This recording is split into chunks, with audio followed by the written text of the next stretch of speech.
let's try something else. Now watch and learn. Here's the deal. You slip and slide on this banana peel. Ha ha ha! What are you doing?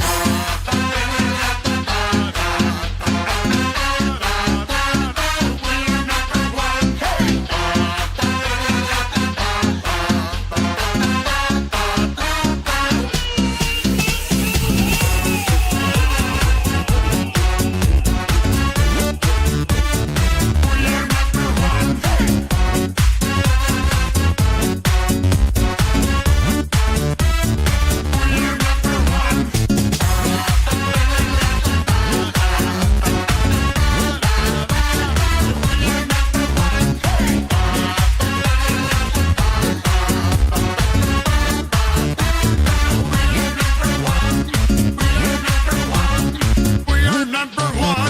Hey! We are number one. Hey!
Let's try something else. Now watch and learn. Here's the deal. You slip and slide on this banana peel. Ha ha ha! What are you doing?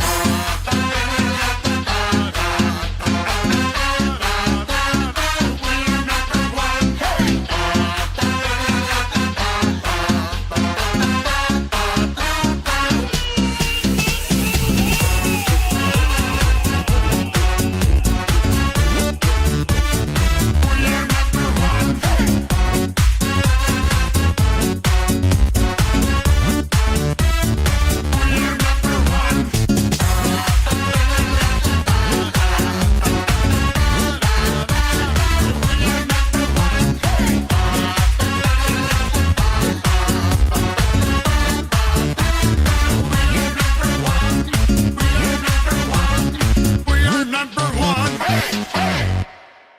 We are number one. Hey!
let's try something else. Now watch and learn.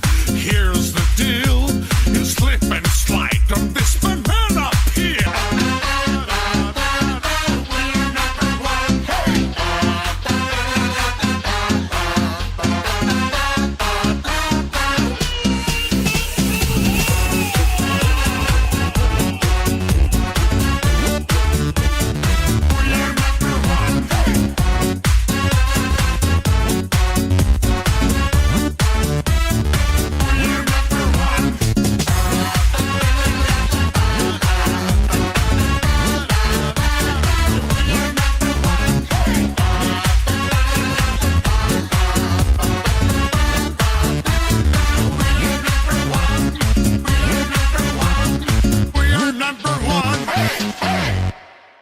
We are number one.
Let's try something else. Now watch and learn. Here's the deal. You slip and slide on this banana peel. Ha ha ha! What are you doing?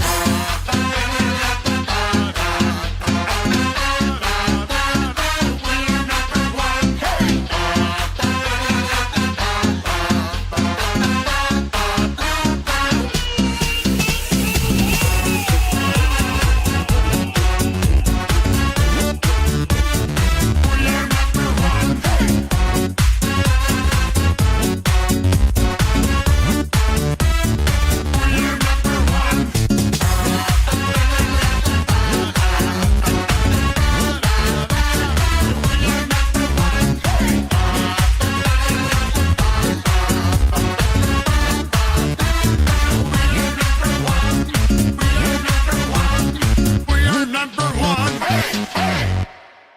We are number one.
Okay. Okay, my mic is on. My game is game audio is Oh, okay. So my game analytics also works. It was just my mic. Okay. Whatever the case. What up, everybody? It's your boy playing on 55. Sorry about that. Back with another stream, and today we are playing Genshin Impact. So yeah, if you're new to my channels, please consider to subscribe to my YouTube channel if you're watching from YouTube or YouTube Shorts, or please consider to follow me on Twitch or TikTok if you're watching from there. But yeah, without further ado, let's get back to the game, shall we? So yeah, I posted a fuck ton of shorts these past couple of days.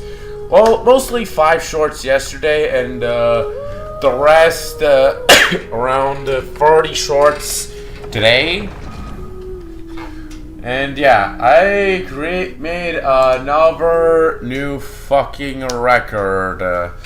I broke my current record on making the set amount of shorts. Made like 80 in total. Jesus fucking Christ, I made a lot. And yeah, I would have uploaded all the shorts on one single day, but the issue was it was fucking 4 in the past midnight at 4 as last stream. So yeah, I had to postpone my shorts uploading. Even though I finished all the shorts, I only had to like format them by splitting them up and then uploading them on a special in a special editor, so I can start editing the shorts and such, so I can put them up and upload them. I had to do this on TikTok and YouTube, by the way. Also, excuse me for a second while I take a bit of coughing syrup.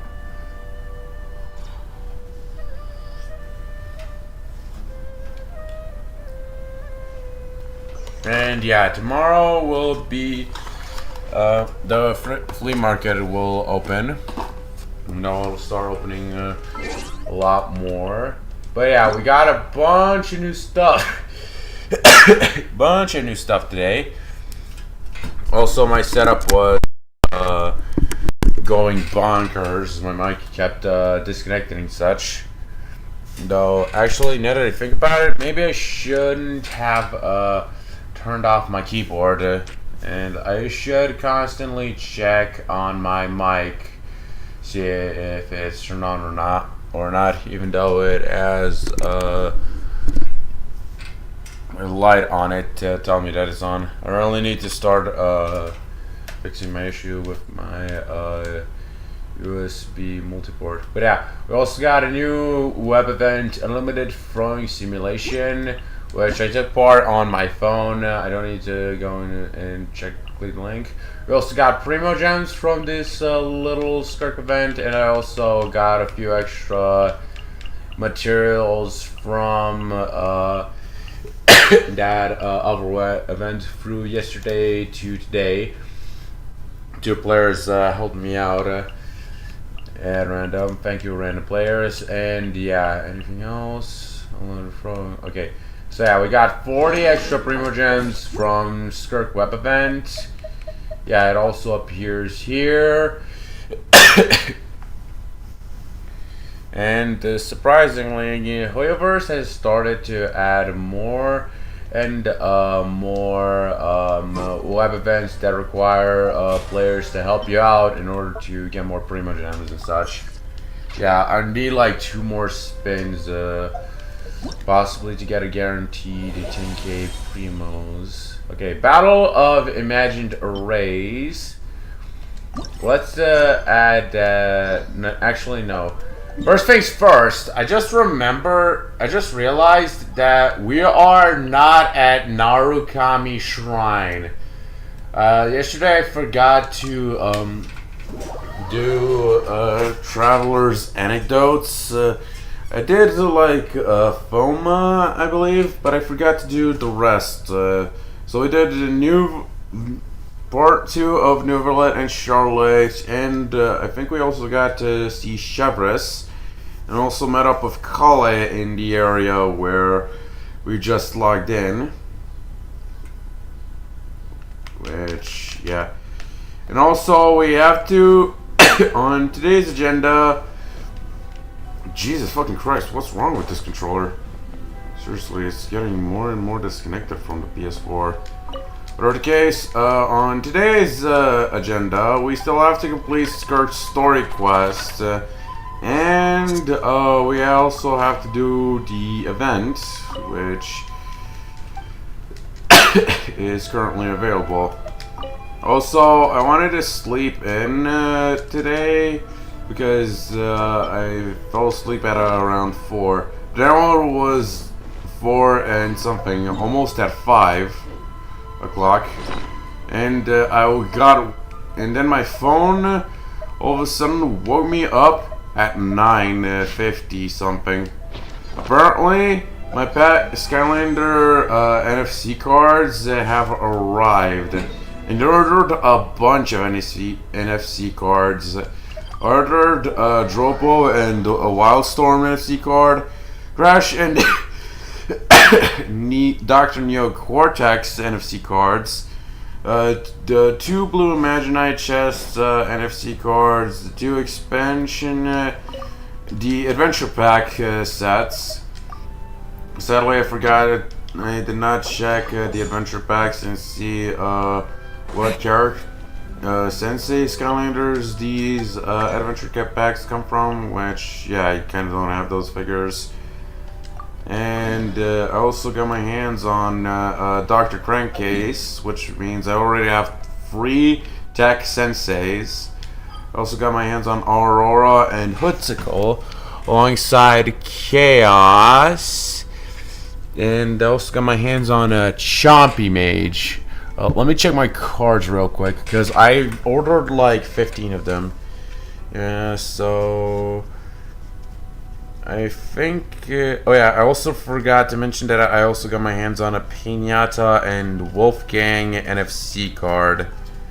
Yeah, though now that I placed the 2 Adventure Packs and the Blue Imaginite chests, yeah, they're gonna sit around. Also, the person who made me the NFC cards also wrote on the back of the 2 Blue Imaginite chests which Adventure Pack each chest comes from. So I unlocked like all the DLC areas in Skylanders Imaginators since everybody gets like a Wildstorm and Drobo NFC card, knowing how expensive those 2 characters are as figures. Okay, also, who wanted to join again? That was weird. Wait, was it a friend? Is that one Twitch friend? No. Somebody else. Oh, whatever. Thank you for completing So far, I can complete Skylanders Imaginators ish. I don't have the creation crystals I need. Since I only have like magic and a fire creation crystal, I'm still missing like 10 more. No, wait, not 10. 8 more crystals. Yeah, I'm missing 8 more crystals, which, to be honest, it's kind of hard to get your hands on creation crystals for Skylanders Imaginators. Just as hard as getting your hands on Trap Master Skylanders and a trap for each element. Also the expansion packs. Okay. What about this? Okay, so we got a lot of events. I also noticed that I haven't leveled up a lot of relics. So let's do that real quick. Let's level up some of our not maxed out yet artifacts. Great. Double down, and it went into crit damage. Okay, let's do a feather. Okay,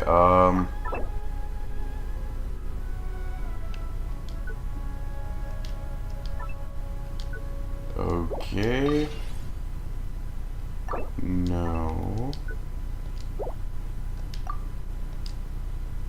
Oh, slots are full.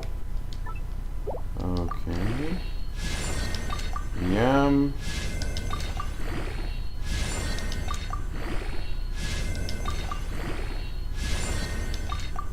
Crit rate and once. Twice in HP. Trash.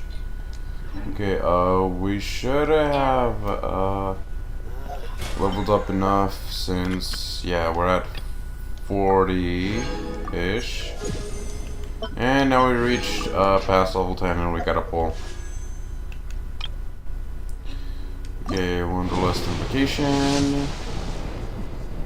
Also, Honkai Star Rail, special program just dropped.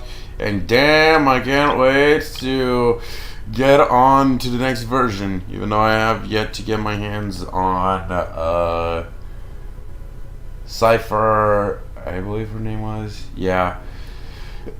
I'm still pulling for Mighty, which apparently he is on a whole nother level. Fucking Acheron 2.0.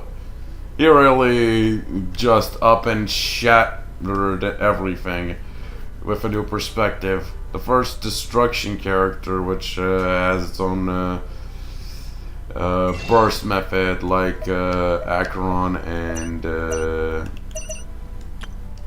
Fujuan, I believe. I don't know. Anyhow, the Transcendent One returns. Shenhe banner is up. And also Dyla, the new 4-star character, is also up. Diana pull. Hope I get something.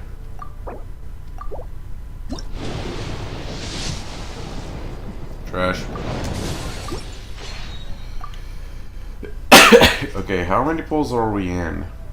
Because, yeah, I kind of checked on HSR and I kind of lost track. 5, 10, okay, 25, 30, 35, 40, 41, 42 pulls in. Okay. Also got a lot of condensed resin. Is the... No, the talent materials I need for Churi are not up. Yeah, but for now we have to focus on leveling her up and getting more Mora apparently. Okay, but first we gotta go to the Serenity Pot.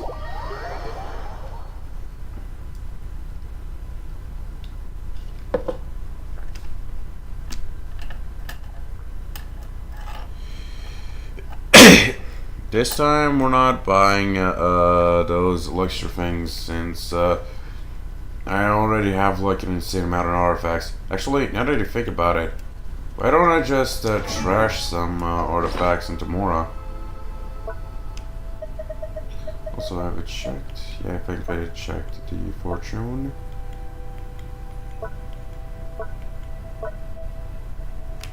Okay, let's see here.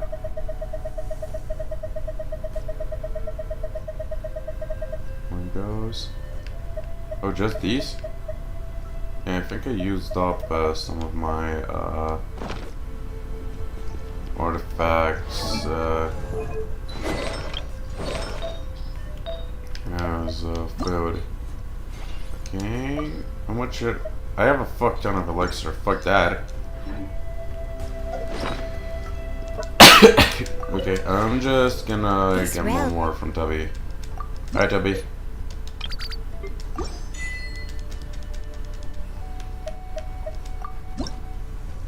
Well, I also forgot to go and get Shiori's Primo Gems. She has Primo Gems to give me. Yeah, I believe around 40.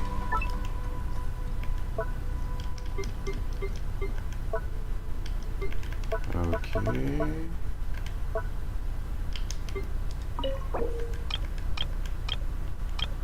Oh, Thyla got added to this furnishing.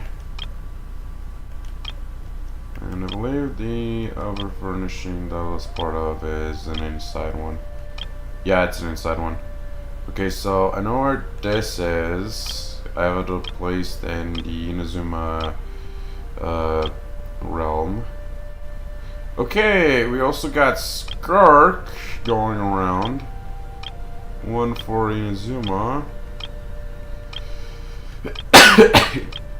And okay, so the other one is a fontaine furnishing again for Shiori. Okay, where is that other skirt furnishing? Okay, this is money. Okay. I still haven't got my hands on Aoife. Okay, so Aoife is all outside. Also, now that I think about it, there is one furnishing for each tribe. I mean, we got the children of Echoes, I believe. We also got the people of the springs, the scions of the canopy, the flower feather clan, the what was it again? Masters of the Nightwind, and the Collective of Plenty. So we got a 4-star character for each and every tribe, and a 5-star limited character for each and every tribe, except for the people of the springs and the scions of the canopy. We don't have a 4-star character for these two tribes. So yeah, I think the next 2 4-star characters are gonna be part of one of these 2 tribes. Yeah, one day, that is. But yeah, we're gonna have to pay a visit to 2 realms. But before we go to the other 2 realms, the Inazuma realm and the Fontaine realm, you gotta check the inside, which I was, for some reason, I was placed all the way far over here from the teapot, the house. Also, we also have Shiori at friendship level 4, so we should have some more dialogue with her. What is her friendship level at, anyhow? Yeah, still at 4.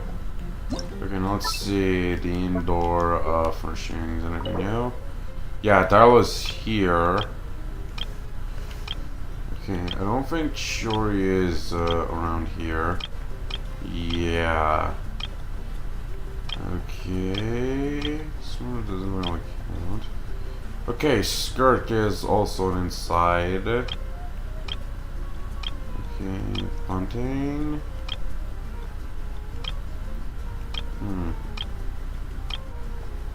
Yeah, no Chiori. Yeah, there is no Chiori. At the inside furnishings.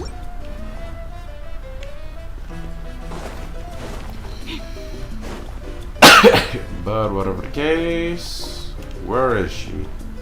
Hi, Chiori. Oh, you're here. I sort of assumed that you didn't make it home very often. So, how are the travels going? Anything exciting happen lately? Your stories might be just the inspiration I need. How do you like it here? Wait, did I not have oter? How do you like it here? It's pretty good. Pleasant scenery, calm atmosphere. Good place to rest and rejuvenate your body and mind. Sometimes, when I get sick of being in the court of Fontaine, I get a strong urge to head off somewhere else for a while and get a change of scenery. Somewhere without unruly customers or tabloids spreading lies. In places you've already been? Where would you like to go? Somewhere I've never been before. That's the only way I can find new inspiration. You know what? I've never been to Notlan or Snezhnaya. Maybe it's time to make some travel plans. Every nation has a completely different fashion sense, rooted in its unique culture. I have to keep incorporating new styles, adapting them, combining them, and innovating. That's the only way Chiyoria Boutique can continue to stand at the forefront of fashion. Look at me. Chat about anything for long enough, and I'll always find a way to make it about work. I guess it's a deeply ingrained habit of mine. I'm always on the lookout for inspiration, and every aspect of daily life is a potential source. Anyway, basically, I love traveling. Maybe one day our travel plans will overlap, and we'll bump into each other somewhere out there. Okay. Alright, okay, I know. Next conversation. Huh, you're here. I sort of assumed that you didn't make it home very often. So, how are the travels going? Anything exciting happened lately? Your stories might be just the inspiration I need. Would you like to have a chat with me? This one is for the books. A lot of people avoid chatting with me whenever they can help it because they don't like what I have to say. The truth is, I just prefer it when people can cut to the chase and be straight with one another. The amount of effort some people put into beating around the bush and being diplomatic, ugh. It'd be so much quicker to just hash it out and be done with it. What about you? What's your preferred communication style? Direct and to the point like you. I think sometimes being tactful is better than being blunt. Yeah, I have no idea, guys. Personally, to be honest. But sometimes I'm direct. Excellent. That'll save us a lot of trouble. I remember one time when I saw a customer hesitating between two different colored outfits. Yeah, I can see that personally. I told her that she should pick the cream-colored one, since it went well with her hair and also accentuated her figure. She turned her nose up at that, and said that the stains would show up more on the cream one than the gray one. So, I said, sure thing.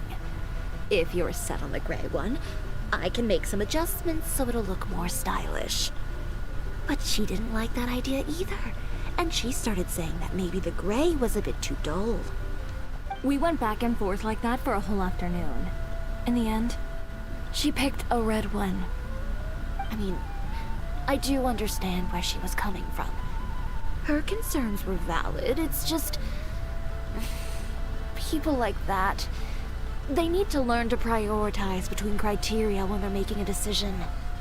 If you want something that goes with your figure, pick the cream.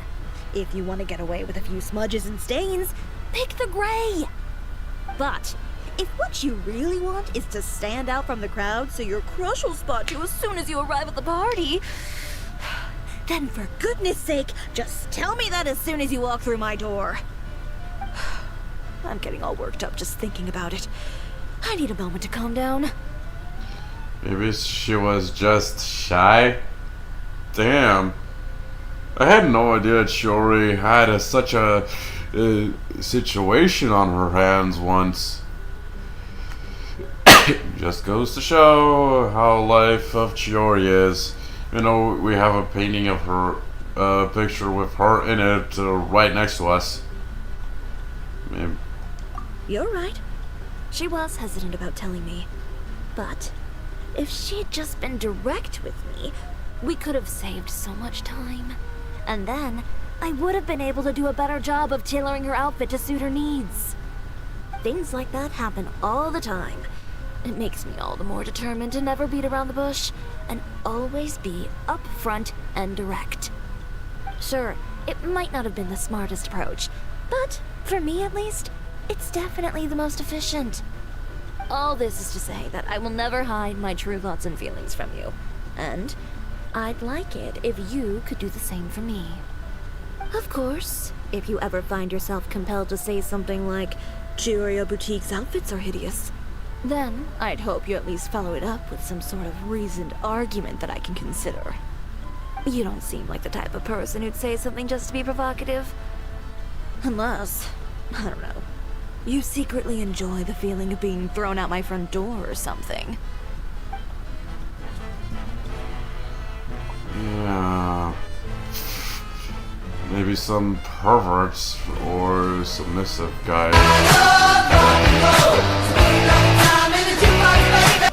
And we got a new follower! But question is, who followed me currently? Because I cannot tell, kinda. I also didn't get a text, so might be a YouTube follower or a TikTok follower. So yeah, give me a second here. Cole Decker 10. Thanks for the follow or sub or whatever, Cole Decker 10. Thank you very much. Oh, actually, now that I think about it, I should check from where that came from. Because I don't know if it's from Twitch or YouTube. But it doesn't hurt to check. Always. Yeah, you're not from Twitch, that's for sure. Must be from YouTube. Let me check real quick.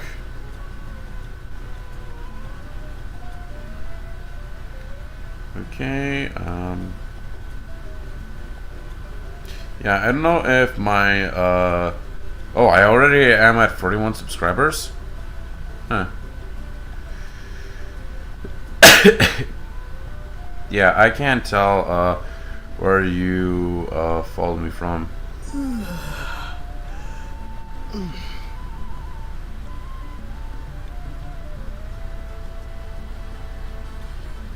Okay,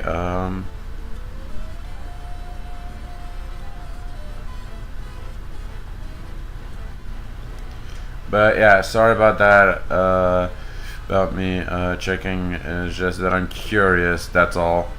So there's also a slight chance you followed me from TikTok. Okay, yeah. Anyhow, wherever you're following from, thank you very much, Cold Decker 10 for the follow. I should really set up separate parts. Okay, you clearly followed me from YouTube, that's for sure. Since I'm going for my TikTok and I'm still at 69 followers. Nice. And yeah. Anyhow, let's get back to the stream. Let me just do a little bit of this and that mouse isn't okay. Now then, let's find our way out and go meet up with Tubby. I wanna start switching around the realms. And get your sweet, juicy primo gems.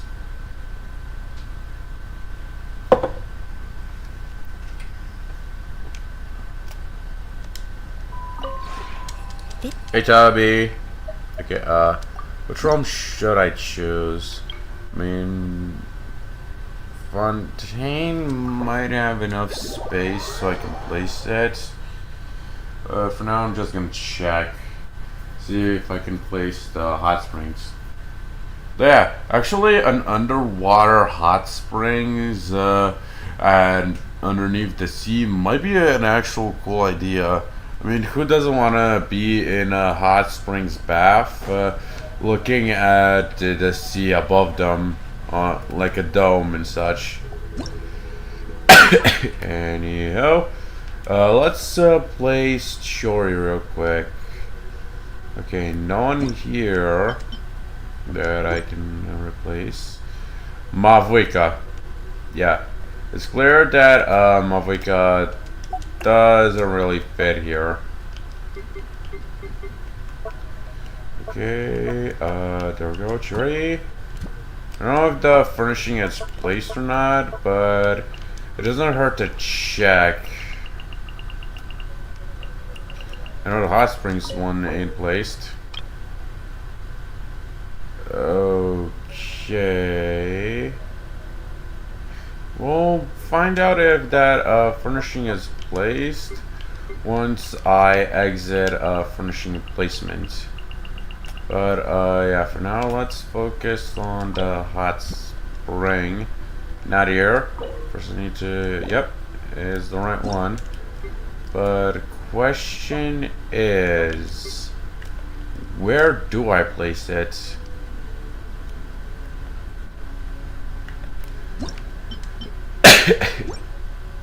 Yeah, I don't know if here might work out. Oh, definitely here. There's an entire empty space right here. Perfect. Save and then let's leave. Okay, now where is Chiori at? Okay, so she's definitely here. But will she go to the next location? Or do I have to go through everything and rebuild it? That's the question. Hey, Chiori. I haven't seen such a fine hot spring since before I left Inazuma. I've missed this. I got into the habit of taking a dip every day after work back when I still lived there. It's something I still enjoy. Although in Fontaine, I'm limited to the humble bathtub in my home. I'm gonna go ahead and jump in. Is there anywhere to put my clothes? Or shall I just fold them up and leave them on the ground? Yeah, do what you gotta do, Chiori. But damn, she's a beauty girl through and through. Okay, yeah, it's definitely somewhere around here. I have to remove one of these furnishings, and I believe I know which one.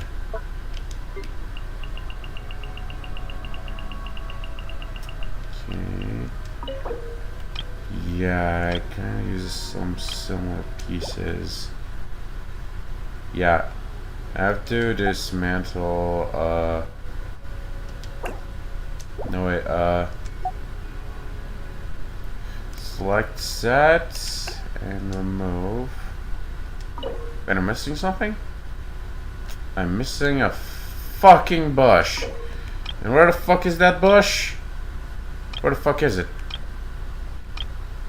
Where the fuck's the... Oh, there it is.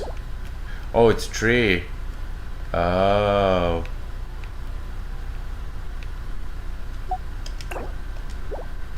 Wait, can I just buy one? No, wait, I'm at a lucky coin, wrong currency because I used it all up in, yeah, buying more. And I'm still missing something. And the billboard is there.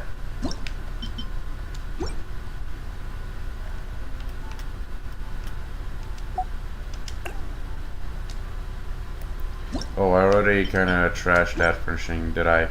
Okay, no wait, not this one. This one is what you're on? Yep.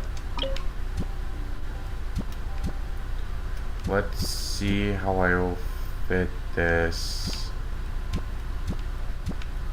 Yeah, this works.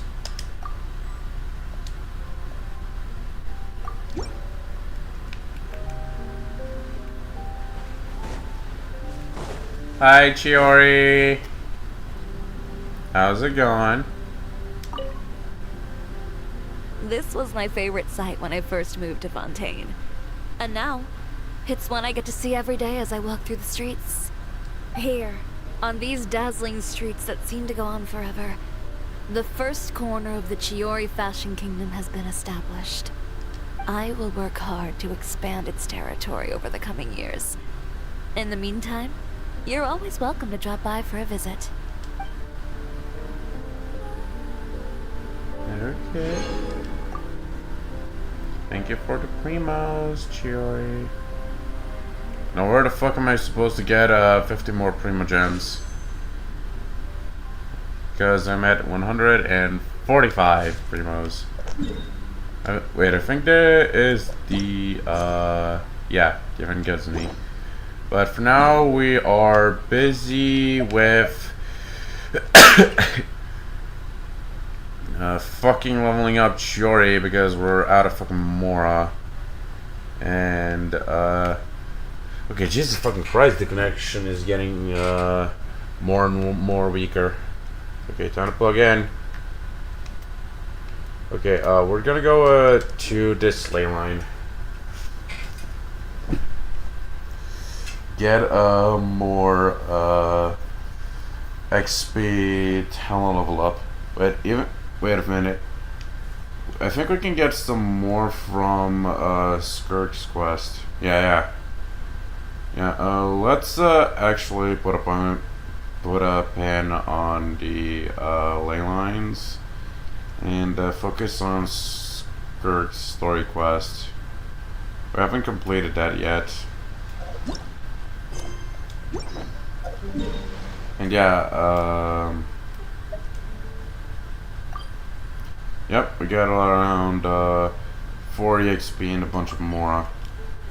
Okay, let's continue on from where we left off.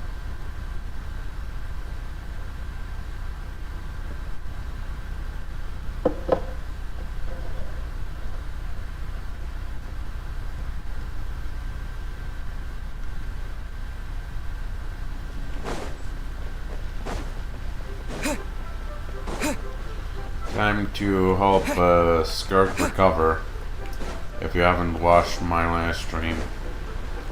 But I just noticed that my last stream lasted like 10 hours. Which I wasn't expecting that. But yeah.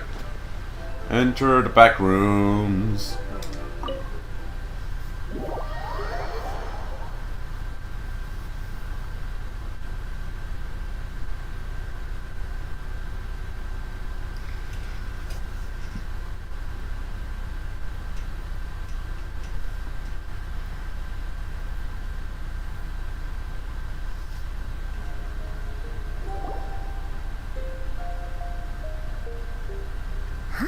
This bag from Skirk has a ton of Mora in it. Does she have a job or something? Wait, no. After what we saw at Wamin Restaurant, that seems impossible. Can you imagine? It would go something like... I'll be collecting my paycheck now, boss. Oh, sure thing. Wait, who are you? Have we met? Can't hold a job if you make everyone forget about you. So, what did she do to get all this Mora? Claimed some buried treasure, took care of a few monsters that were causing trouble. Nothing untoward. It's safe to use. Jeez. How can it pile up so fast? Don't tell me you've been living for over 500 years or more. Like Zhongli, and just the Mora piled up. Better make sense. Ah! You heard all that? A sonorous voice like yours is hard to miss. I wouldn't be surprised if the sound of it traveled to the nearest mountaintop. Then, did you by chance happen to hear Paimon's little, joke earlier? You mean when you called me Frosty the Lavender Melon? Oh man, Paimon's in trouble now! Yes, you did it. Paimon whispering needs some work. No, sorry. Paimon totally misspoke just now. She didn't say that at all. It was, a Paimon lookalike. Yeah, she's a piece of work, that one. Always impersonating Paimon and giving people weird nicknames. Yeah. Sure thing, Paimon. fine. The truth is, Paimon didn't like you all that much at the start, but things are different now. You helped the Traveler in a big way, so what do you say? Friends? I noticed there was only one bed. Go ahead and get some rest. Wait, what about you? I don't get tired, and I don't need rest. I'm going to practice my sword work. That should help me regain some strength. But your shoulder... Hey, don't just leave! Whatever. Let her tire herself out. She'll come back eventually. Let's get some sleep, Traveler.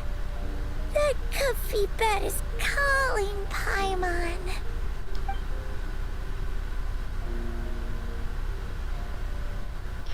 Skirk is stubborn. Even if I try to convince her to take it easy, I doubt she'd listen. Paimon is right. Skirk will stop and take a break once she gets tired. I hope I should just get some sleep.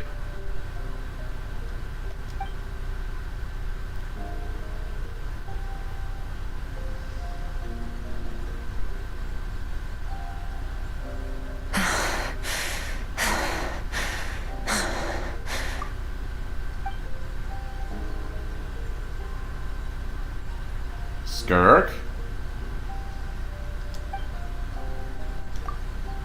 Of course she's acting like she didn't just get stabbed in the shoulder, huh? Something seems off with her though.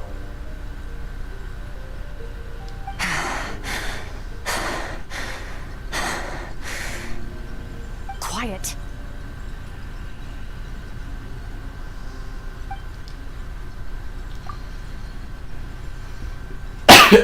Who's she talking to? There's no one around. Unless...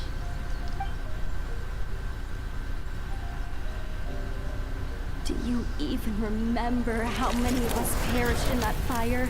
How many bodies were left to rot on the scorched earth? Yet you alone live on. Keep your gaze fixed on your blade. You don't deserve to rest. Run, Skirk. Run! Only death awaits us here. Keep running, and don't ever look back. Right. In that dream I witnessed, Skirk was training alone, but there were disembodied voices talking to her.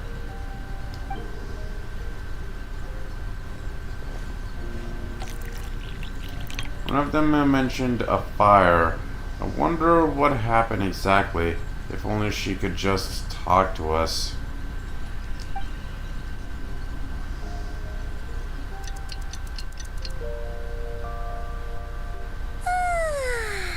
Getting an early night's sleep is the best. That bed was so comfy. Wait, Skirk? Have you been sitting out here the whole night? The bed's all yours if you want it.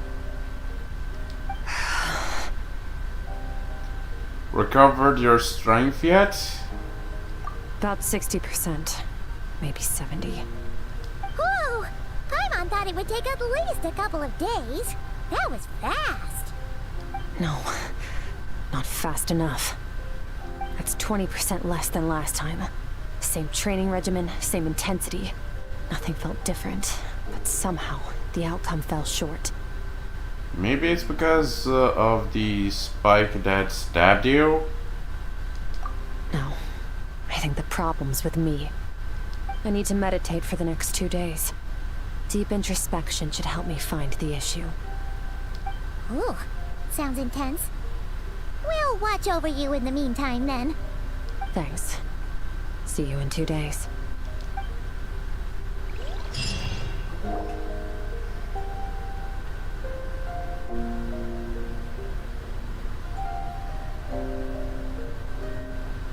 Cool.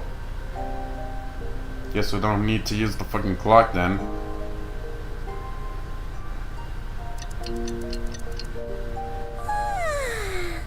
Morning! Skirk is still meditating, huh? It's been 2 days already. Shouldn't she be awake by now? No idea. Maybe it's not going too well? Paimon can't think of anything we can do to help. Oh wait! Breakfast! That's it! Paimon will go get breakfast! Skirk is gonna be starving when she wakes up. Be right back.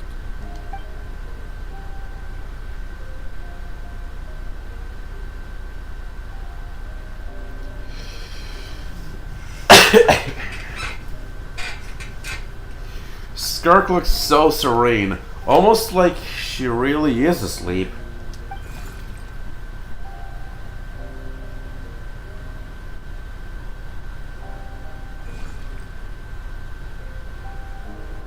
You again? What are you doing here?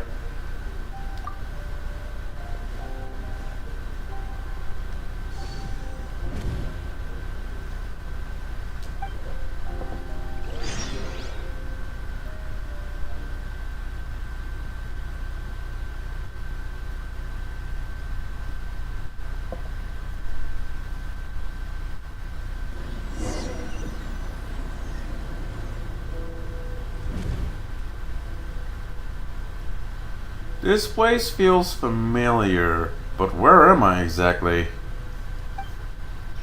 There are towering cliffs, over the trees, and a strange river flowing from the horizon all the way here, but it's broken up several times along the way, with a waterfall at each break point. On close inspection, the color of the water is changing. The closer I get to the lower portion, the darker it becomes, almost as if...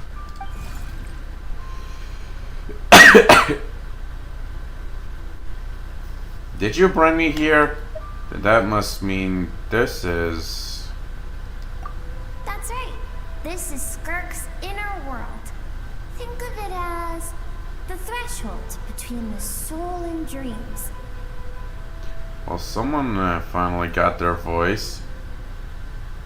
This isn't your first time here, but what you remember is probably a space covered in darkness.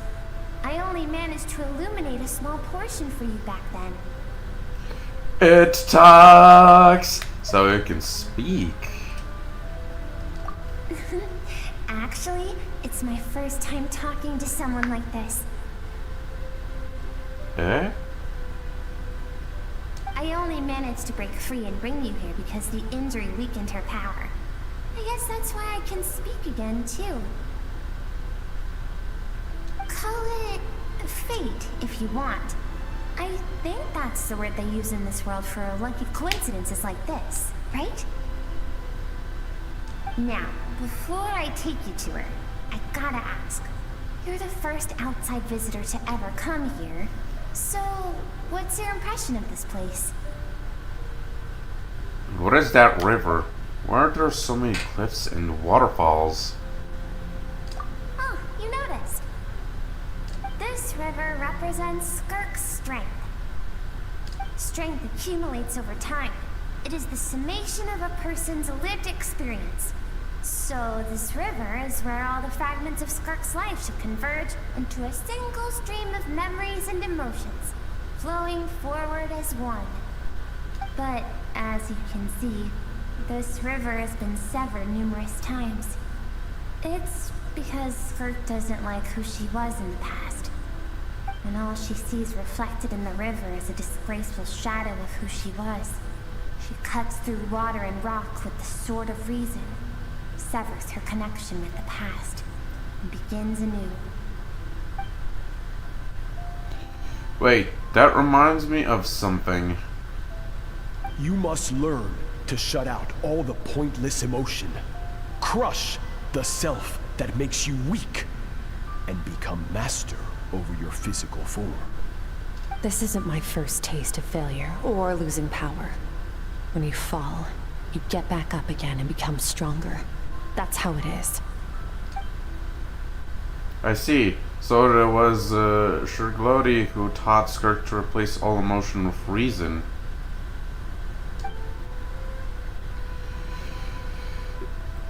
And since then, it's been a constant process of abandoning refuting and erasing her past self. I suppose that's the secret to her strength. But it's such a sad thing to think about. What has she been through? Why does it have to be this way? The answer to one mystery invites another question, I see. Let's follow the river upstream. There among the cliffs, among the memories etched into her heart, lies the truth of it all. Soon, you'll understand everything.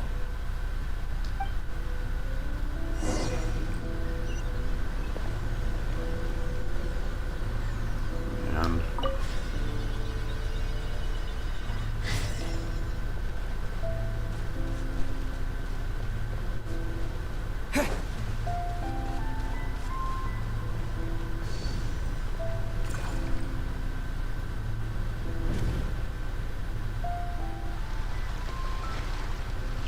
It looks like a coastline, huh?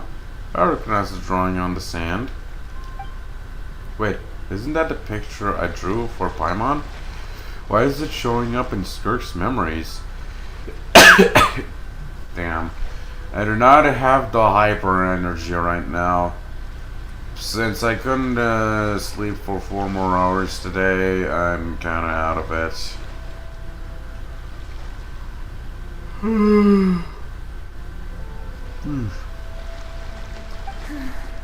always thought that, even when falling leaves don't come from the same tree, they can still form bonds of kinship when they meet.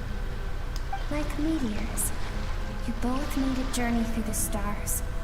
Both travelers who have landed on a planet that is not your home.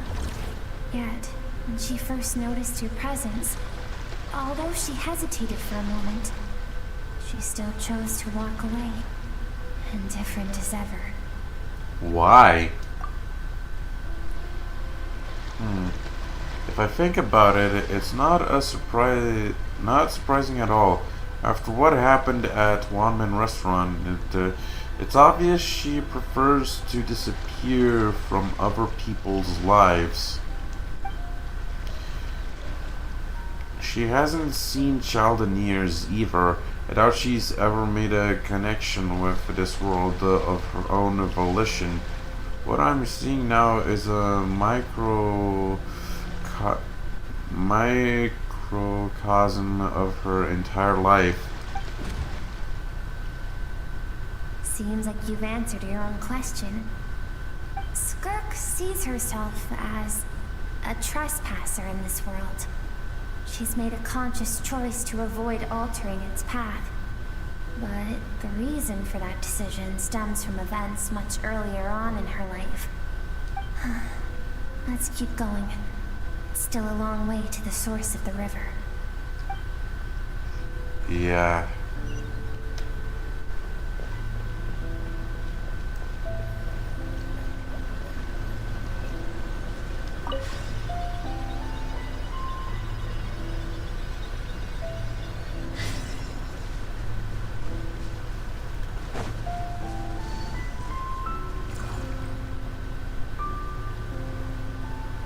Now have what it takes to wield immense power. From this day forth, I shall teach you no more. No one can become a worthy warrior through imitation alone. I have given you fangs and claws. Now, you must learn to hunt. You wish me to travel the world beyond on my own, Master? Indeed. Make new friends. Embark on your own journey, and piece together a new future from the shattered remnants of your past.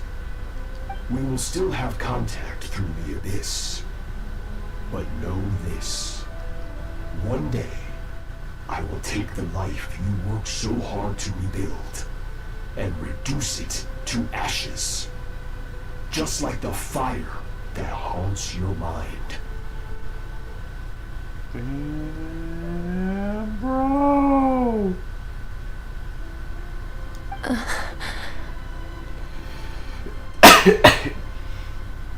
Why do you do that? I have told you before, fear is the catalyst for human evolution. You have tasted loss. You have known fear, so deep it can be felt in the bones. But as living beings, we all have an instinct to detach from that which harms us. And thus pain dampens over time, and the acrid taste of fear becomes but a distant memory. Yet now, I have bestowed upon you the gift of fear eternal. It will drown you in the nightmare of your childhood, or it shall drive you to defeat me, whatever the cost. That future next to Skirk looks familiar. Right, I saw the same figure during the battle against the all-devouring narwhal. That is what Skirk's master, the foul Sertologi, looked like at one point in time. At one point in time? So he can change form? Of course. As a higher being, physical form is a triviality to him. He could appear as a beast, a human, or even a monster that defies description. The form you see him in here, clad in abyssal armor, is the one he usually wears when traveling through the stars. I used to think Shurglodi and Skirk were just master and disciple, like Skirk and Child. Now I see why Skirk chose to distance herself from humanity. Shurglodi told her to put down roots here, while at the same time threatening to destroy whatever life she managed to create. Now that I think about it, Shurglodi kind of looks like those Honkai Star Rail destruction enemies. Now that I think about it, with the lines and such.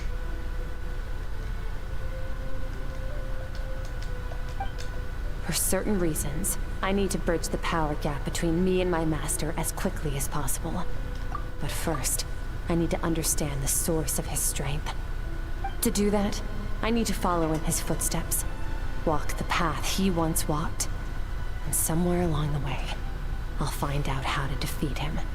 That is my sole focus and purpose. So that's what she meant. But I still don't understand why Shurglodi would do that. From what he said, I think I didn't pick up an conflict between them.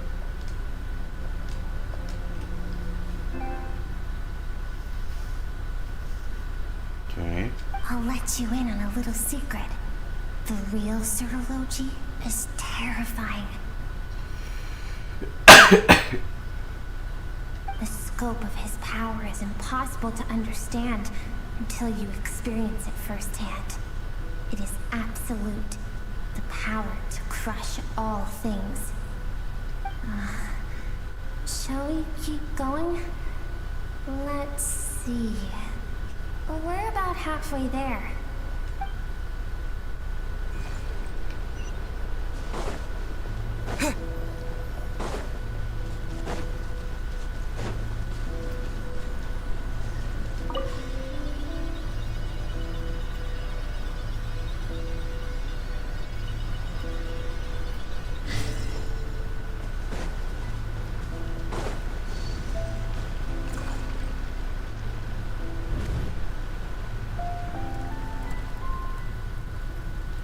This must be Skirk when she was a kid.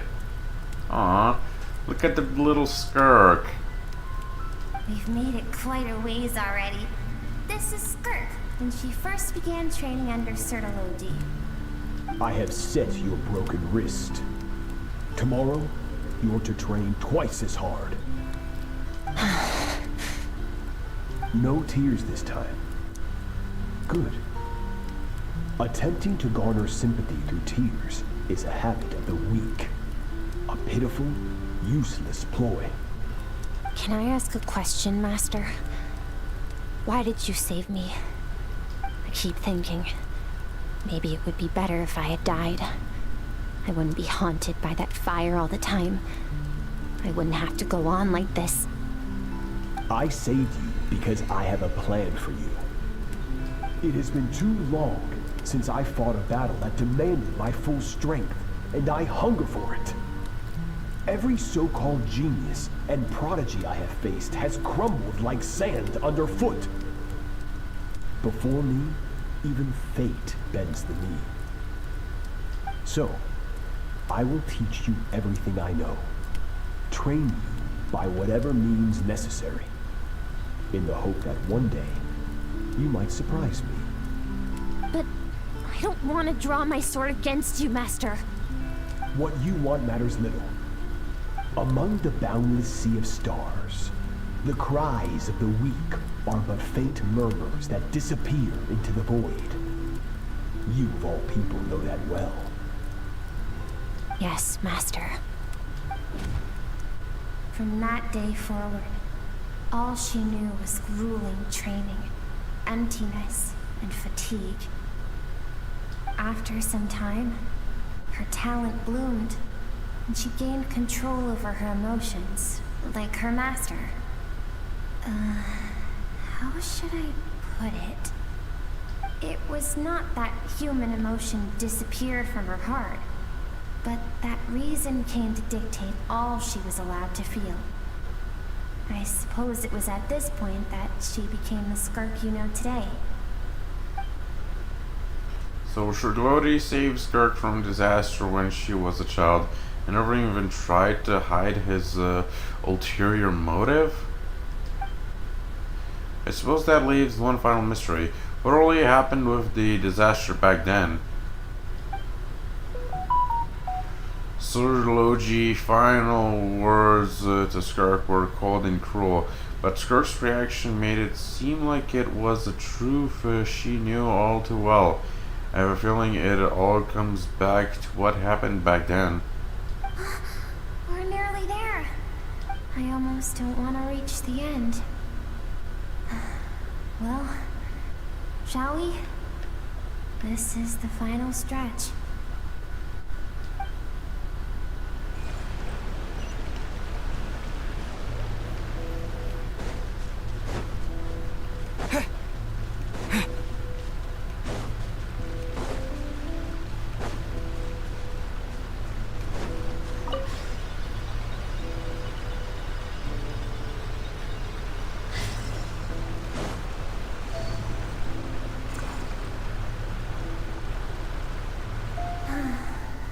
These are Skirk's happiest memories. What a simple and carefree time it was. Wisps of clouds dotted the sky. The sun bathed everything in golden light. And when song filled the air, not even the shyest of flowers could resist swaying along. This is Skirk's homeland. She was so curious about everything as a child. Always skipping school to go exploring instead. There was so much to discover. The treasures at the bottom of the sea. The secrets beyond the stars. And that merchant ship packed with adults wearing those strange clothes. Yes, the ship. That was the beginning of the end.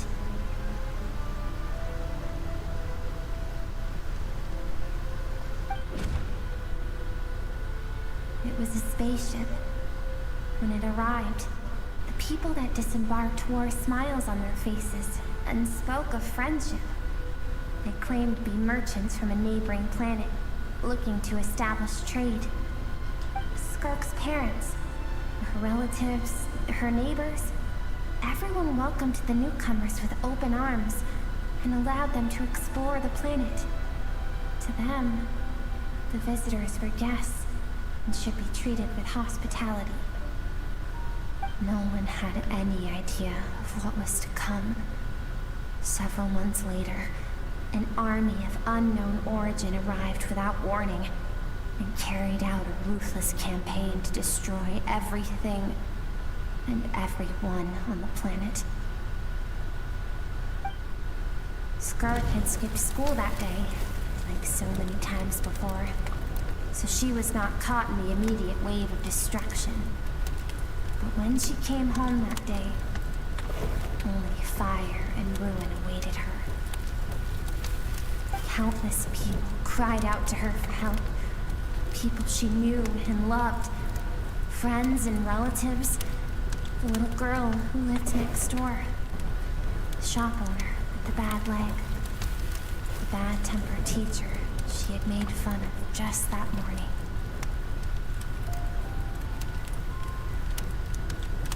Their lives were discarded like worthless trash as the fire consumed one life after another. Skirk was helpless. All she could do was run. And so she did. She kept running until an unexpected figure crossed her path. If Sertology hadn't been there in that moment, the fire would have claimed her life too. And there she would have remained, left to rot in the scorched earth, with no answer as to why any of this was happening. So, why did those people destroy her homeland? Because she and her people were seen as a threat. A threat? Did they do something bad? As the initial merchant ship explored the planet, they discovered that it hadn't always had the condition to support life. Yet there was evidence of human activity, even during the periods of extreme heat or cold in the past. Further research revealed that, over time, people of this planet had evolved the ability to adapt to any type of environment or energy source. For that reason, the outsiders viewed them as a potential threat, and decided to eliminate them before the threat could rear its head.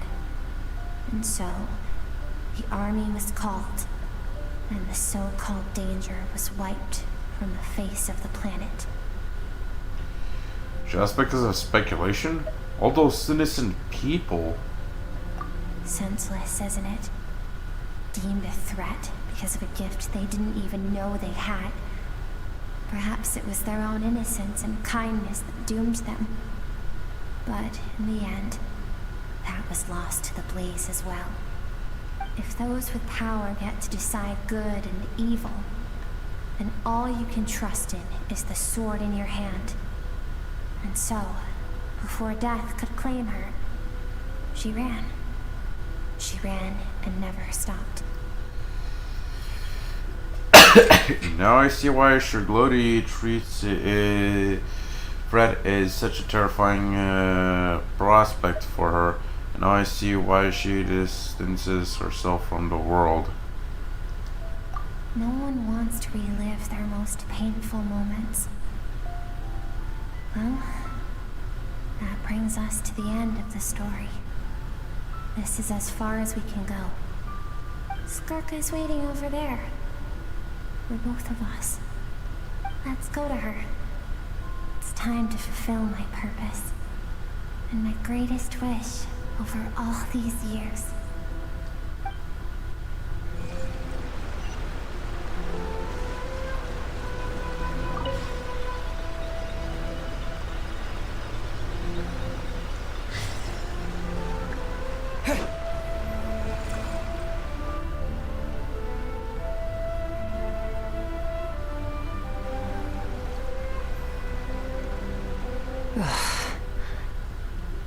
So all this, just so you could bring him here. Come on. I have things to say to you. Well, to me.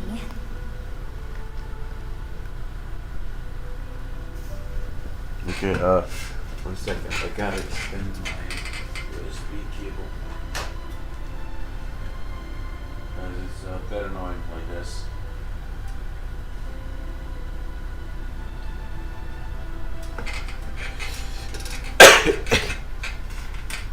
There. I want someone to witness our reconciliation, even if it takes an argument to get there. And he is the best choice in this moment. Wait. Then you must be... Her suppressed emotional self. The version of herself she keeps locked in the recesses of her mind, stifled by reason. All those rejected impulses, those discarded aspects of your past selves, they are a part of me now.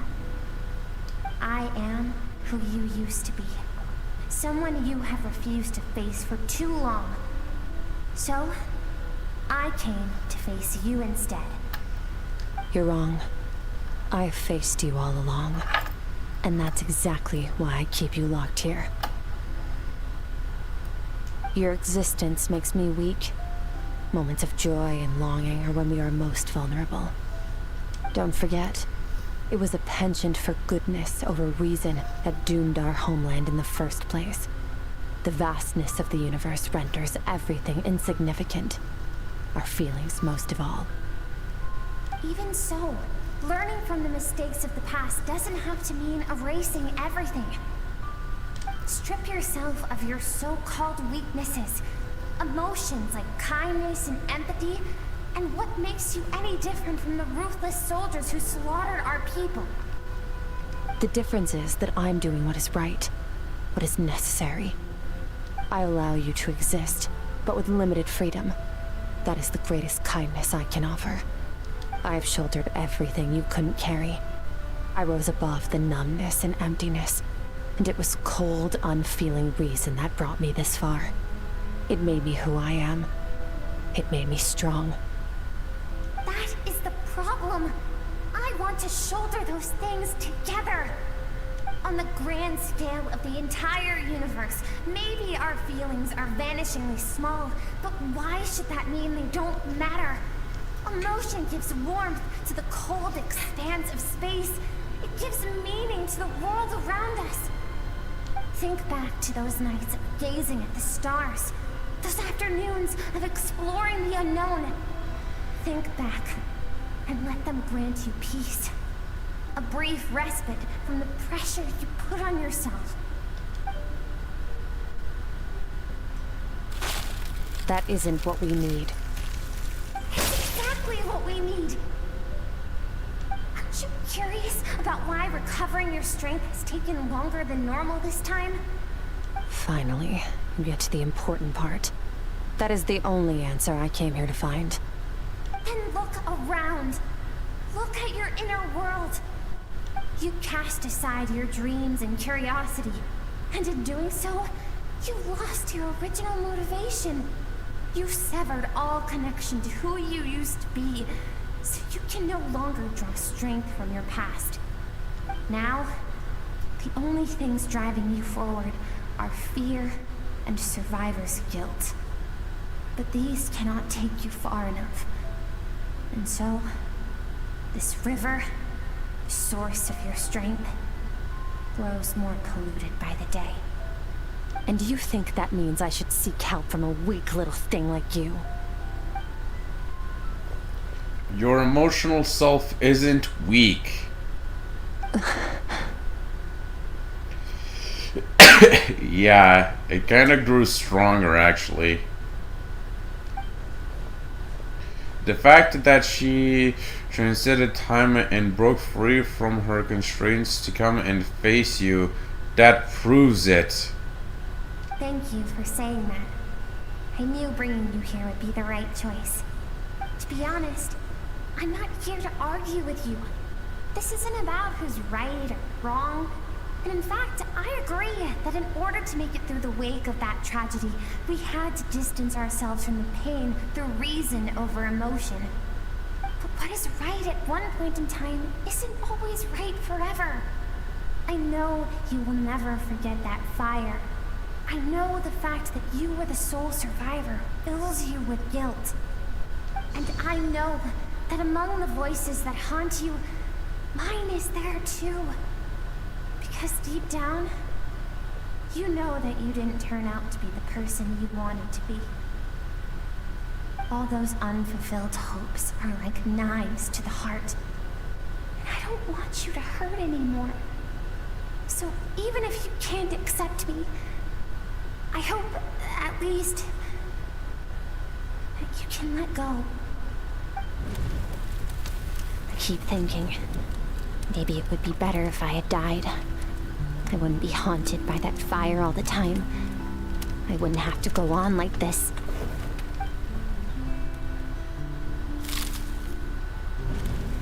Your dad and I, we're not afraid to stare death in the face, but we need you to survive.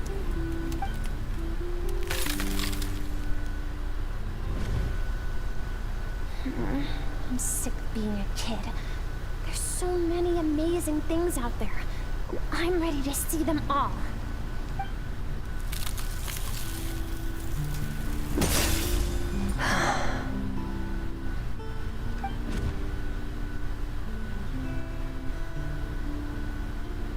I remember. There was a song Mom and Dad always sang when we went out to fetch water. Dancing water. Sand along your path is begging for your song and movement. Will you carry this burden with you on your journey? I am not the dancing water, and you are not the burdensome sand. But if this is your wish, then I will carry you with me until the end.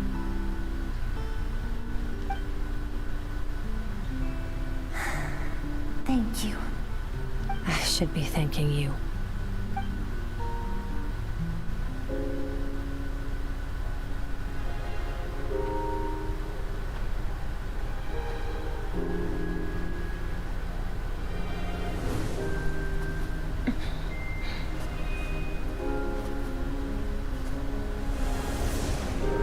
Run, Skirk, run! Remember, leave no one alive! Heed my words, Skirk. Let fear take root in your soul. Did you survive? Why was it only you? Skirk, did you become a positive light in this world?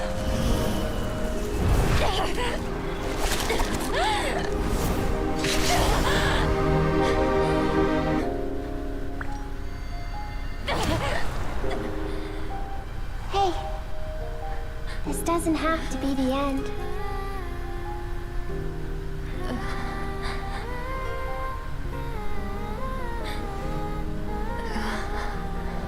Life is a gift.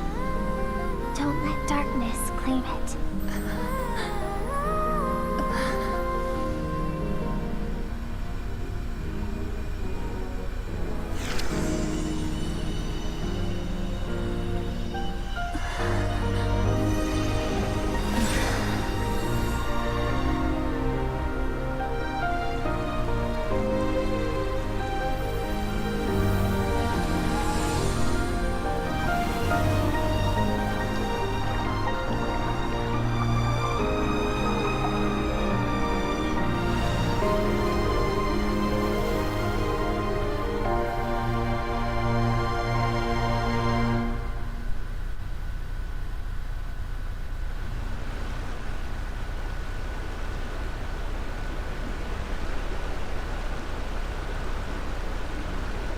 So, you saw my memories then.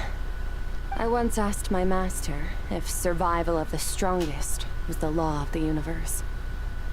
He said no, but in a world without order, those with no moral boundaries tend to be the ones who survive. That isn't true strength. Power's not a substitute for doing what is right. That's why, after hearing his answer, an idea came to mind. An idea that, one day, I would create a new world order. One in which there would never be another tragedy like that fire. One in which power was not the law of the land. But that means I must defeat him. Because my master, Sir Logi, is, at the core, a defier of all rules and order. Sounds like you have your work cut out for you. Yes. And not just because of the gap in our abilities, but also because I have no reason to see him as an enemy. Although his decision to train me was not made out of kindness, He did everything a master should. He saved my life, taught me the sword and the principles of strength. And for that, I respect him. But he intends to face you in battle one day. I know. And it's not something I want. But Master never goes back on his word. I have to treat everything he says as a promise. He's no longer into that. But he sends me messages through the abyss every now and then. Most of them are simple greetings, or an answer to one of my questions.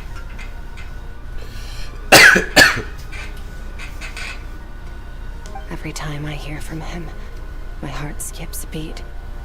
And I wonder if this is the moment where he'll finally appear before me and tear down everything I've built to pieces. Maybe that means I do live in eternal fear, just like he said.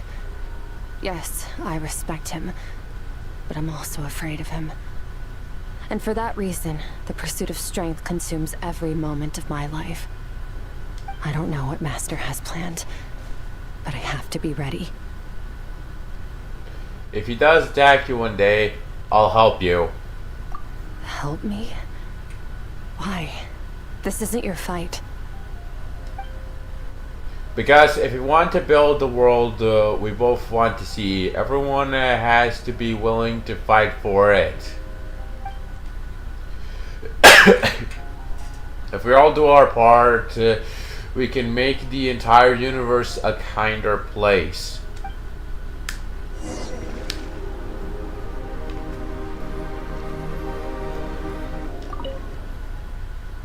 Skirk gazes into the distant sky. Yeah, this place is a cool place, not gonna lie. Hope we get to revisit this area in some way someday. There's nothing else to do here. Should I leave? Leave.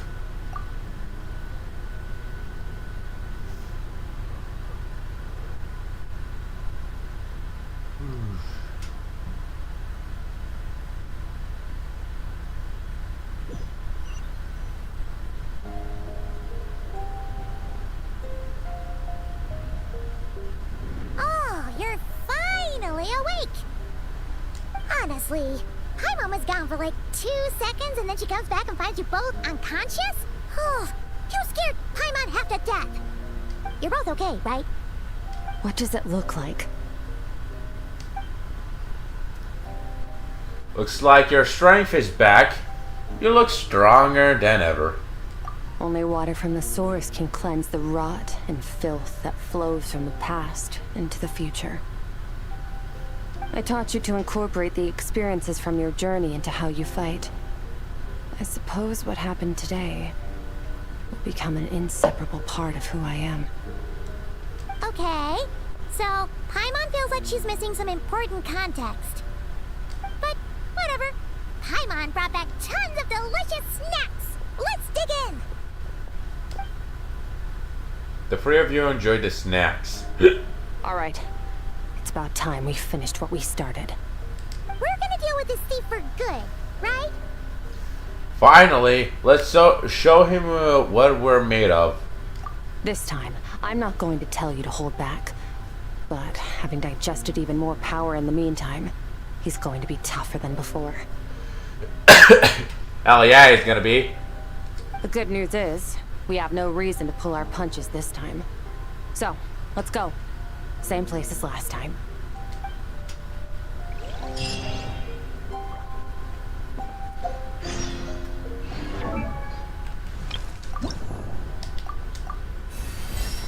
One extra level.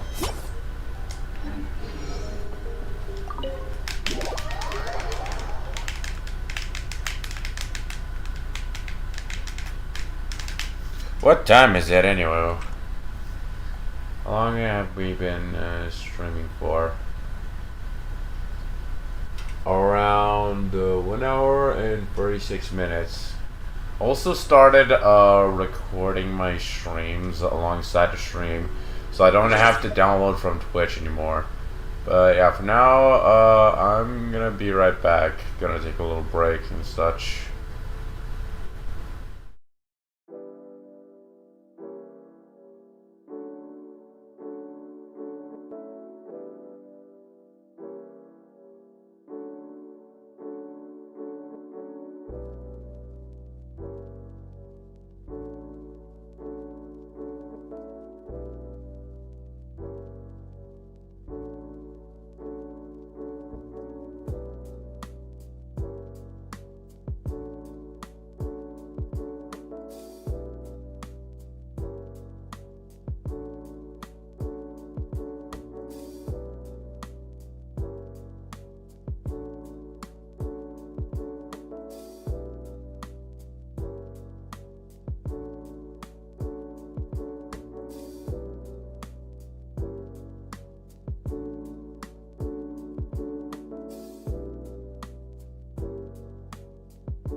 Okay, and I am back from my, I have no idea how long break.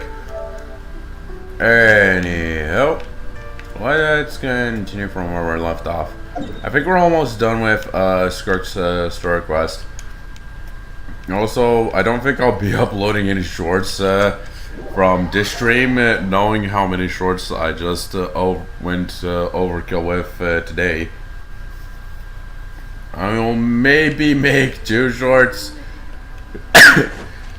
but at least I'll make 1.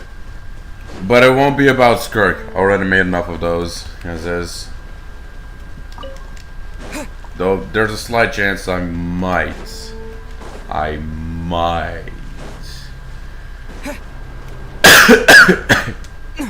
For the animation, that is.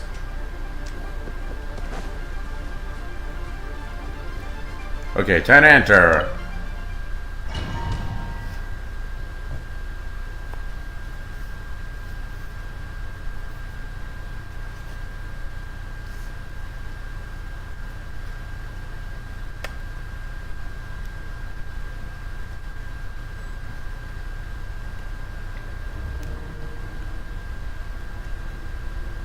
Ooh.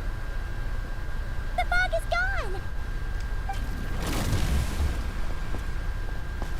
Wait, isn't that the form the all-devouring narwhal changed into? How come he knows that, too? That's Skirk Master. That's what the fowl used to look like! Really? So, you're telling Paimon that giant whale and this guy can both turn into the fowl? How does that work?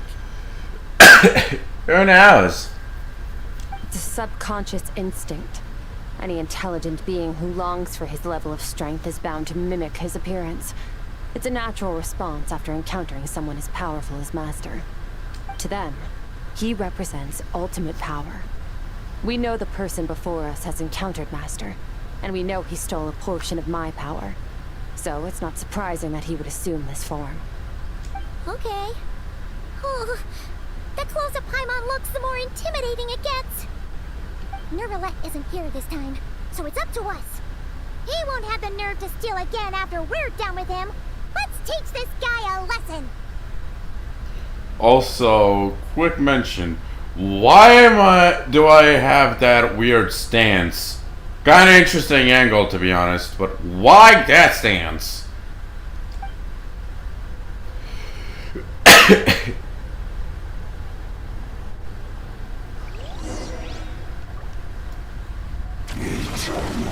Okay, I guess we get Trial Skirk again. Also, I want to take the time to see what is Trial Hydro MC look like. Hydro bonus? No. Okay, duly noted.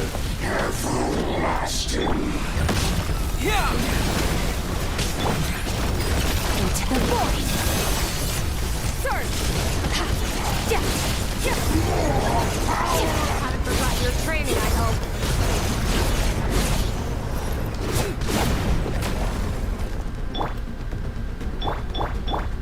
Okay, frame rate went is out.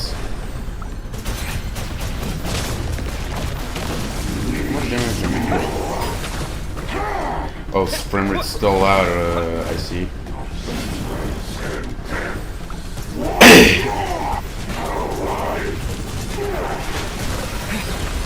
At least I'm dealing 10k-ish.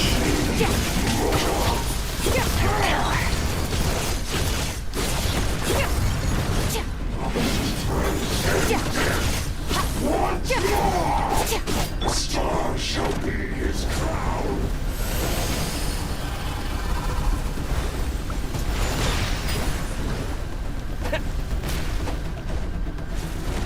Okay, now spawn in, you little bitch.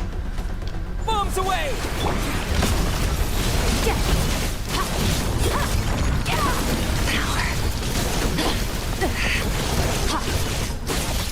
Come on.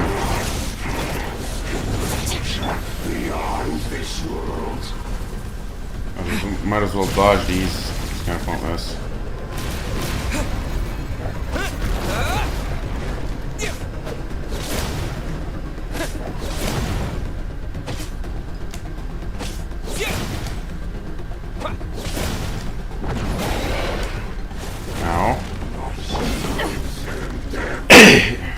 Okay, I'm losing a ton of HP here.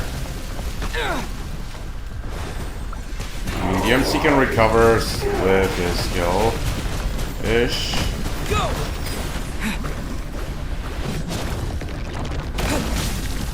Water jet! Annihilate. Mine to wield.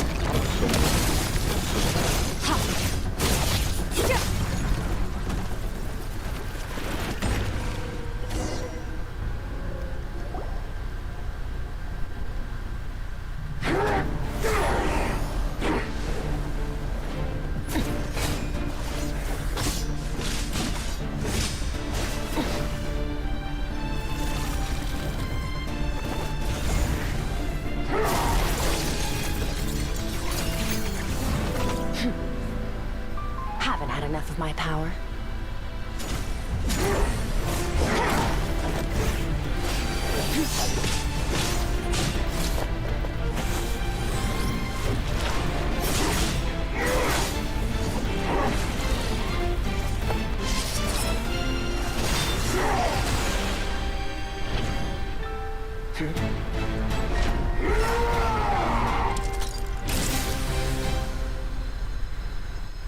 Well then, let's see how much more of this power you can handle.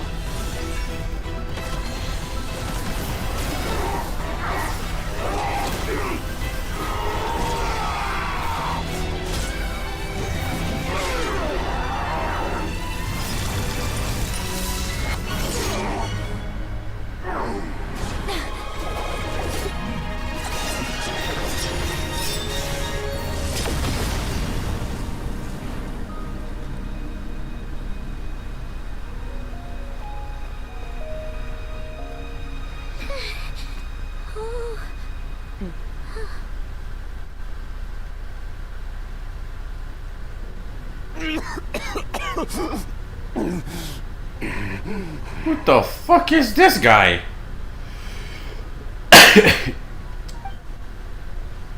Well, have you come to your senses? Yeah, he's a Conrian. You saw that my body was at its limit. So, you deliberately channeled your power into me, knowing that it would destroy my shell from within. Such power.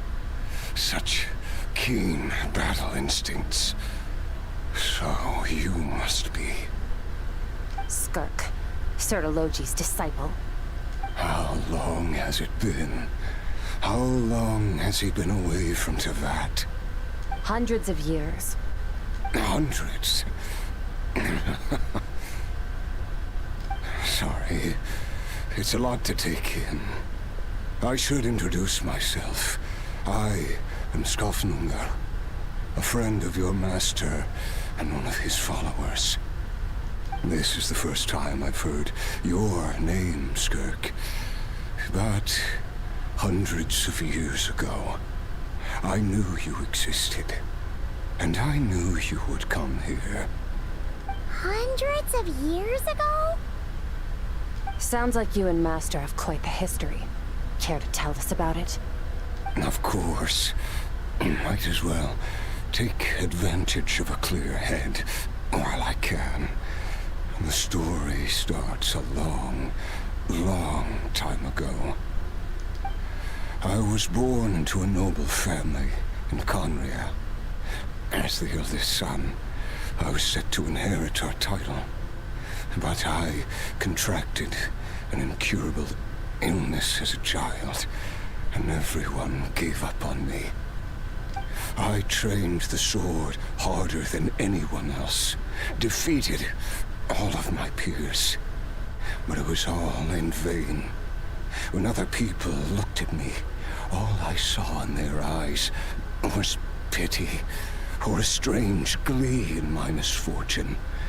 Even my parents were just waiting for me to die.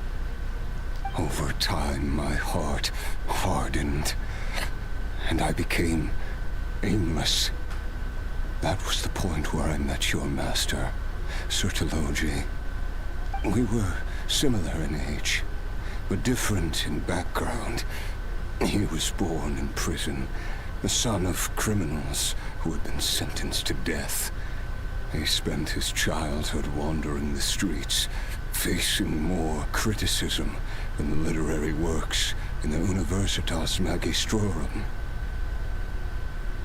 And the works in the were in the where? Universitas Magistrorum? Oh, I'm guessing this is a place we might end up visiting at some point. Another planet, clearly.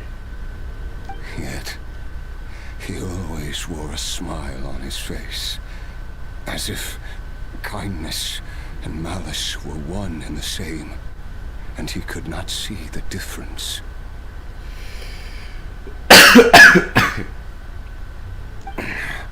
I still remember what he said to me when we first met.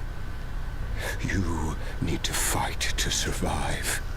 Even if it's a losing battle, it should light a fire under you.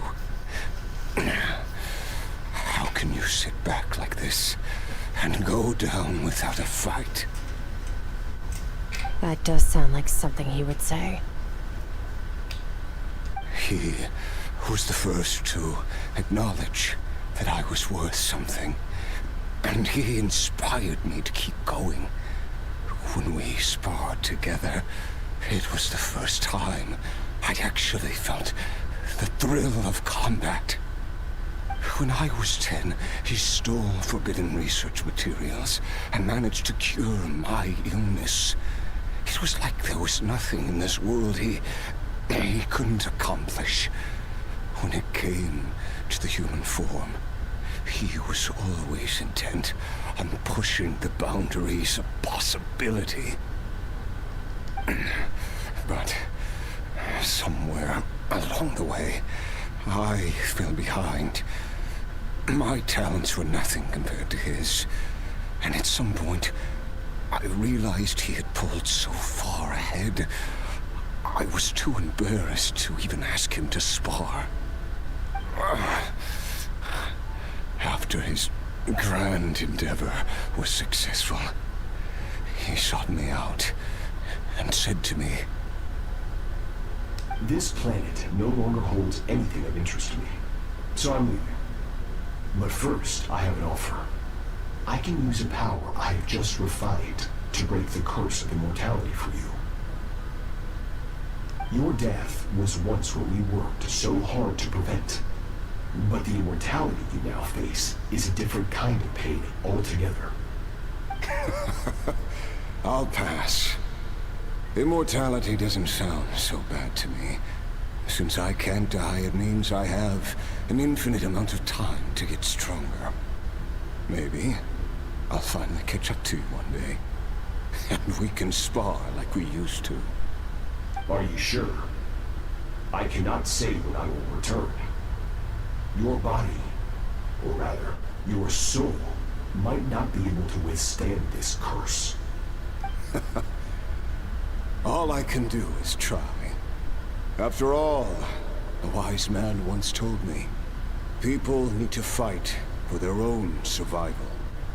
Wise indeed. Nevertheless, if you grow weary of the pain of immortality, and wish to experience a good sparring match before you wither away, seek out my disciple. Disciple? Never thought I'd hear that word coming from you. Nor I. But Vedifenir said I was destined to find a disciple out there in the universe, and bring her to Tibet. You know as well as I, Vedifenir's prophecies are never wrong. Well, now I'm curious about who this disciple of yours will be. All Vedifenir said was that one day, the stars shall bow in her honor. Sounds pretty impressive. Of course. Only the most outstanding people would have the right to become my disciple. Still self-assured as ever, I see. But you're not wrong. I'll be leaving then. Oh, and if you are serious about getting stronger, I left you a little gift in the primordial sea. As I've said before, walk whatever path you want. Freedom means even the wicked get to make their own choices. Waiting for me in the primordial sea was the all-devouring narwhal, already beaten into submission by Sotologi. In its weakened state, I was able to cut off part of its flesh and sew it into my own heart. Your heart? That sounds like torture. How did you even survive that?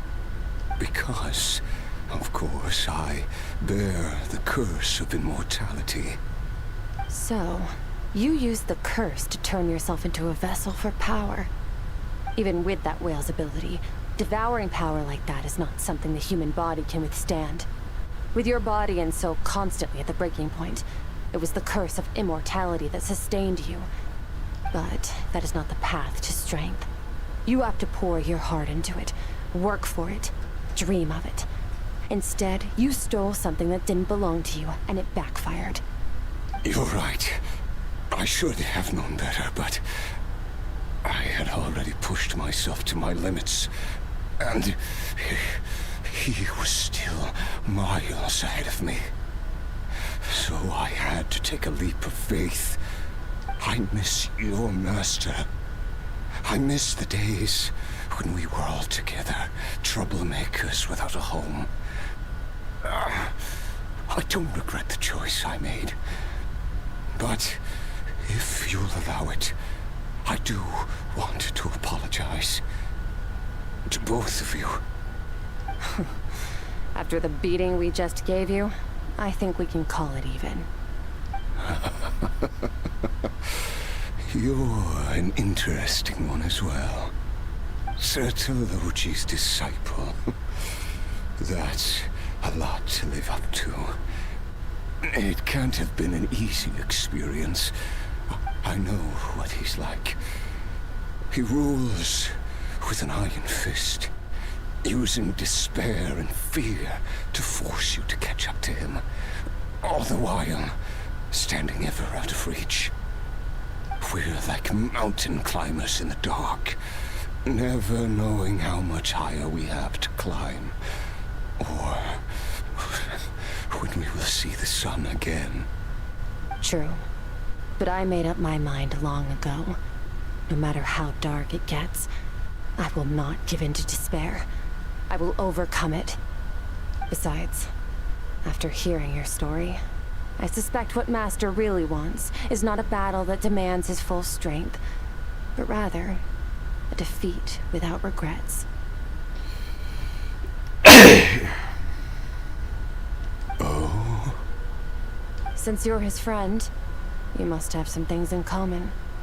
First time we came here, when you stabbed me through the fog and stole my power, I felt no emotion coming from that spike.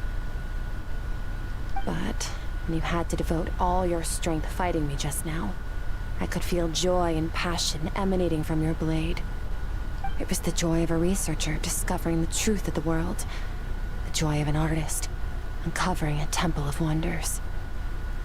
Interesting. I'm certain I didn't express those emotions outright, yet you were able to read them from my blade, like a glimpse into my inner world. You're right. That battle brought me an unbridled sense of joy, and my defeat brings me no regret whatsoever. Exactly. I think Master also craves a battle like that. One where his opponent forces him to use all his strength, unlock the extent of his potential, and transcend his own limits. A battle to end all battles. After which, all can come to an end, including, perhaps, his life. For that very reason, good and evil are meaningless to him. He has one purpose, one goal: to complete himself. It's one of the secrets to his strength. Perhaps you're right. Perhaps that is his goal. What a battle that would be. Oh, to witness such a... Are you okay? Too many different kinds of power are surging through my body. curse of immortality allows it all to coexist, but it does not remove the pain. I won't be able to hold on to my sanity for much longer. What a shame. I would have loved to witness that battle. Sotologi once offered to free me from this curse. Now, I must ask that of you, Skirk. Can you release me from the pain? I can, but not through death, if that's what you were hoping for. It's not a suitable punishment for your crime. As an alternative, I can take your consciousness, along with all the power you've consumed, and smash it to pieces. The impurities will dissipate, and under the curse of immortality, your mind and body will regenerate. When that process is complete, you will be back to who you were before, no longer tortured by powers you can't control. But it will be a time-consuming and painful process. The decision is yours to make. I accept. And who knows? Perhaps I'll wake up in time to witness your great battle with Sotologi. I have faith that you'll be able to stand against him one day. Though I know it'll be a long and arduous road. If we are climbers in the dark, it appears the dawn has finally broken for me. But your ascent continues. At least, it looks like you are not alone on your journey. I will reach the top of this mountain, no matter what it takes. And you, Skofnungr, will be my witness at the end of all things. Whew, that's finally over. Let's get out of here. Huh. At least we don't have to make a mad dash for the exit like last time. Yeah, we also got a chest. Hope we get 20 primos instead of 10. We got only 10 primos. Let's hope we get an achievement at least. Stargazes into the distant sky. There's nothing else to do here. Should I leave? Leave.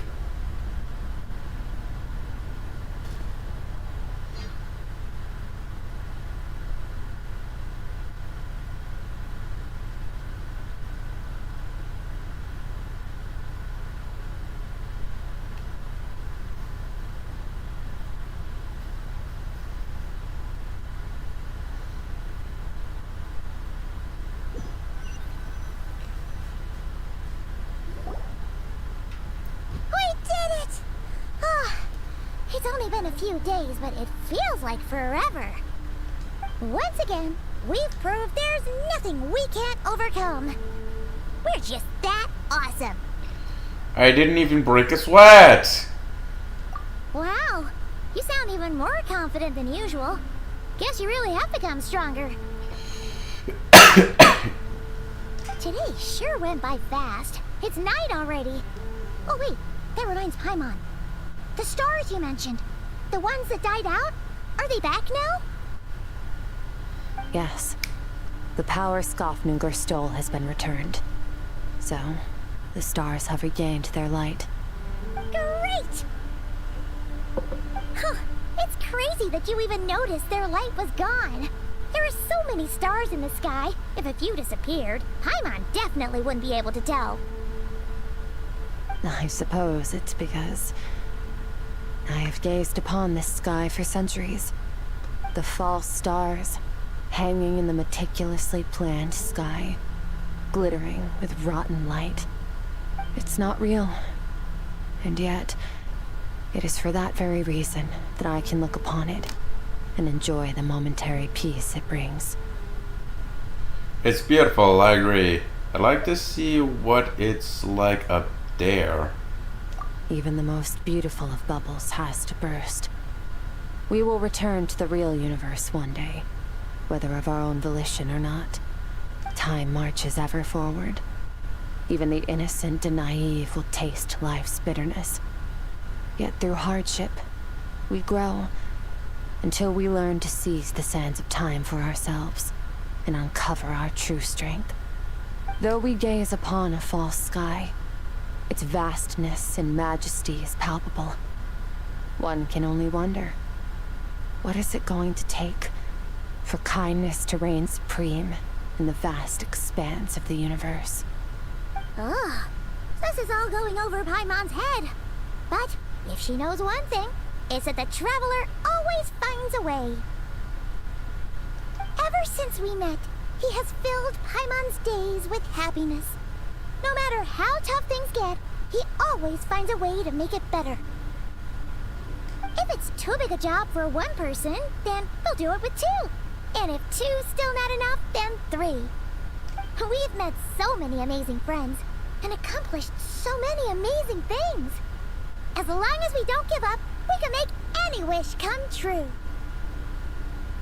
I suppose when it comes to you, anything is possible. Well, I should be going.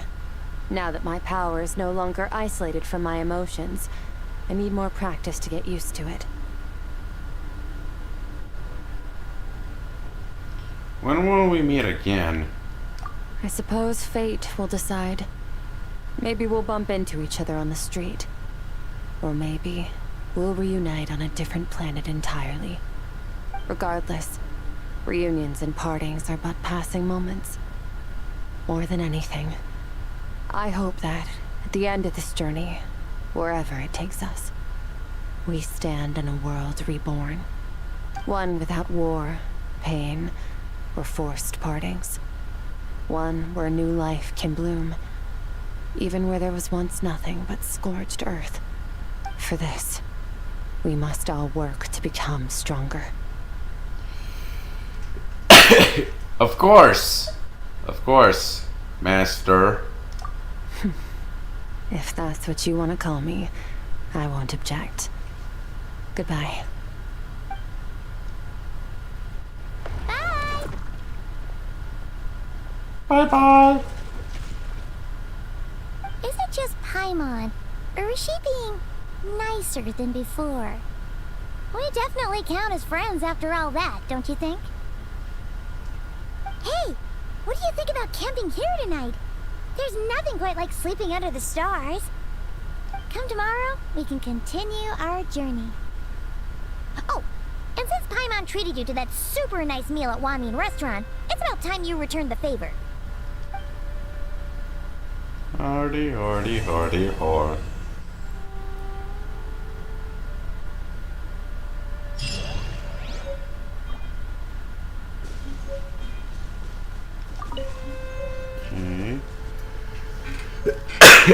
What the hell did we just fucking get?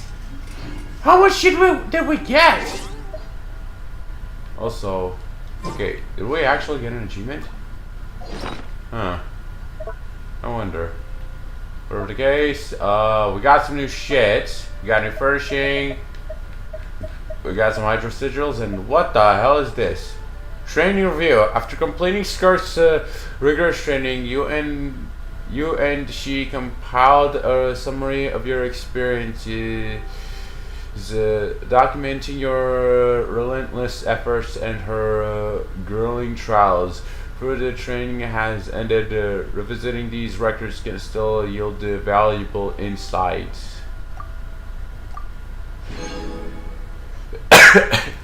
Okay, so we got some random Natland talent books. Okay, I think that is it. I think it got moved here, I believe. Yeah, I think. Dreamer Remnant. Okay. And key to hibernation chamber. Okay, so Gray was right about us keeping the key. So she actually threw her own key. She didn't keep the key. Duly noted. Also, what was this for again? Or whatever. Okay, so this is where Skirk's training regiment ended up in. Okay, we also got this lovely instrument, Lingering Euphonia. We got a new instrument. Yay! And we got a fuck ton of primos. But for now, it's time to pull.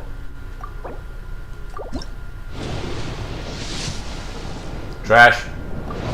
42 pulls in. Or ish. We also need to claim this. Okay.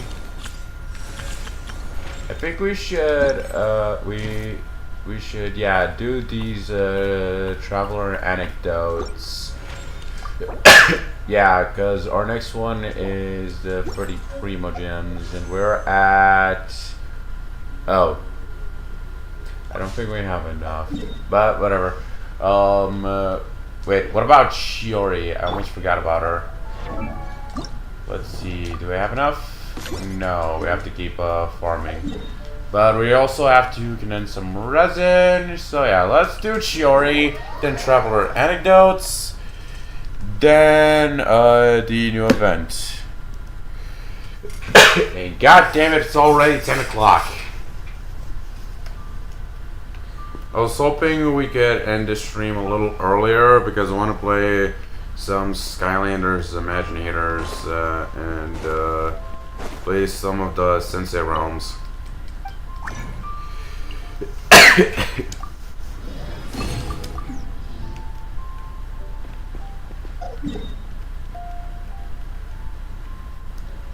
Okay, Fontaine. Overforming Fontaine. Never mind. Somewhere else. No. No. Not really. Okay, Toma did say something about revisiting his homeland, Mondstadt. So he's clearly in Mondstadt doing something. Okay, Fontaine right. I think I'm gonna go here and then.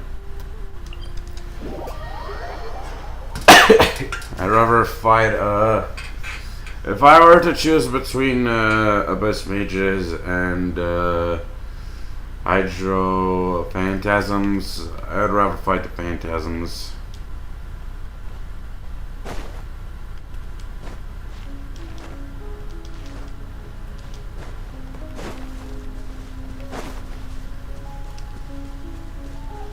The Tainted Hydro Phantasms, whatever the name was.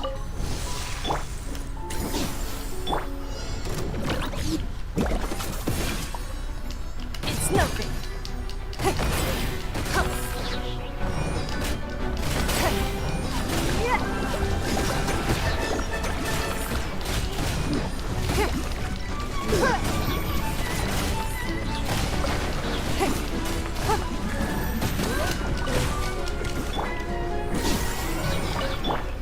Next customer!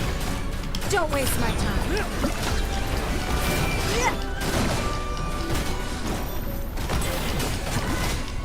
Hell yeah.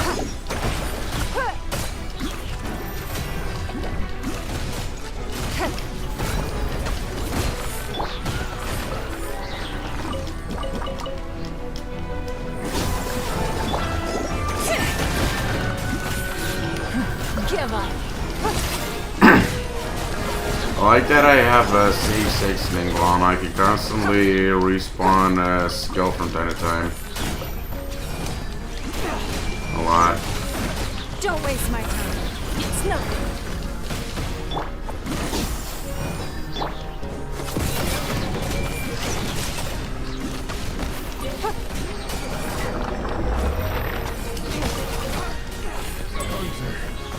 Becomes the hunted. Bye bye.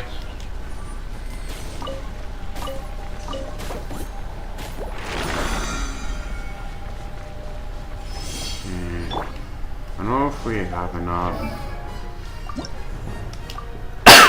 No, we don't have enough. One more round.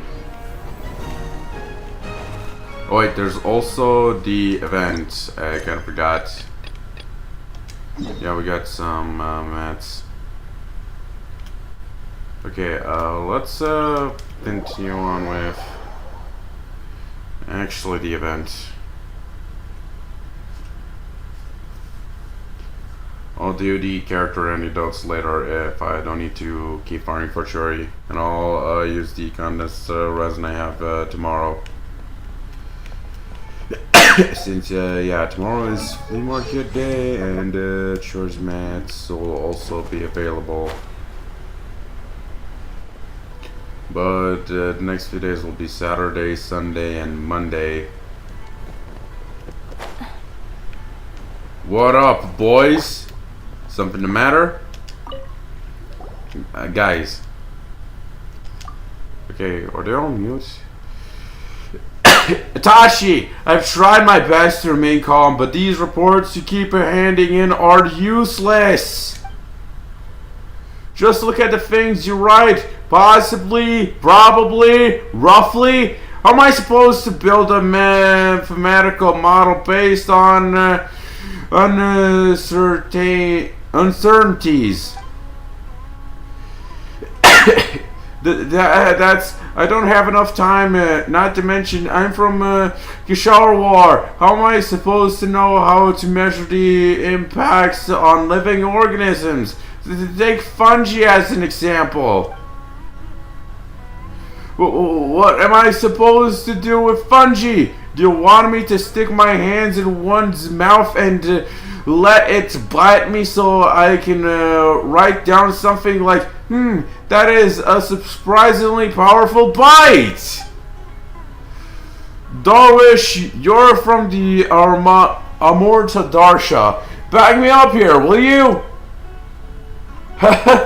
If you really want me to get involved, I'd have to start by saying that your grasp of basic biology is shockingly poor. Surely everyone knows that most fungi don't have mouths. Ha! However, by the way, we don't require an exceedingly precise model this time. Our research isn't aimed at those stuffy old scholars at the academia. The purpose of this little project is to provide knowledge to children. It's supposed to be engaging. A little imagination is hardly unwarranted. Oh, I see. Well, if you say so.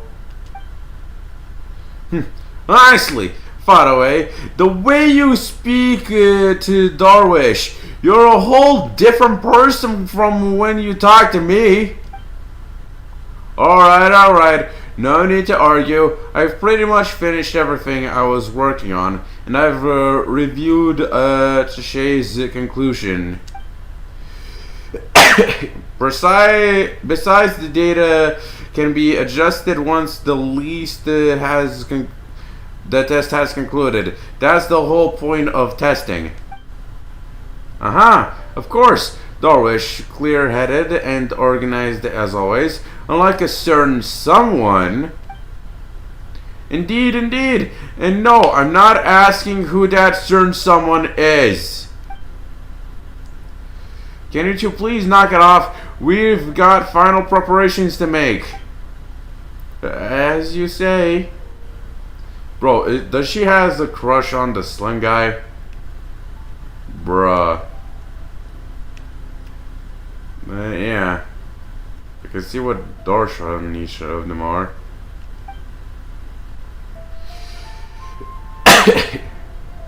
And I'll go check if the paint's dried. Speaking of the test and test subjects, I don't suppose you two would be interested in helping out. I mean, you've been standing there watching us for a while now. Huh? Us?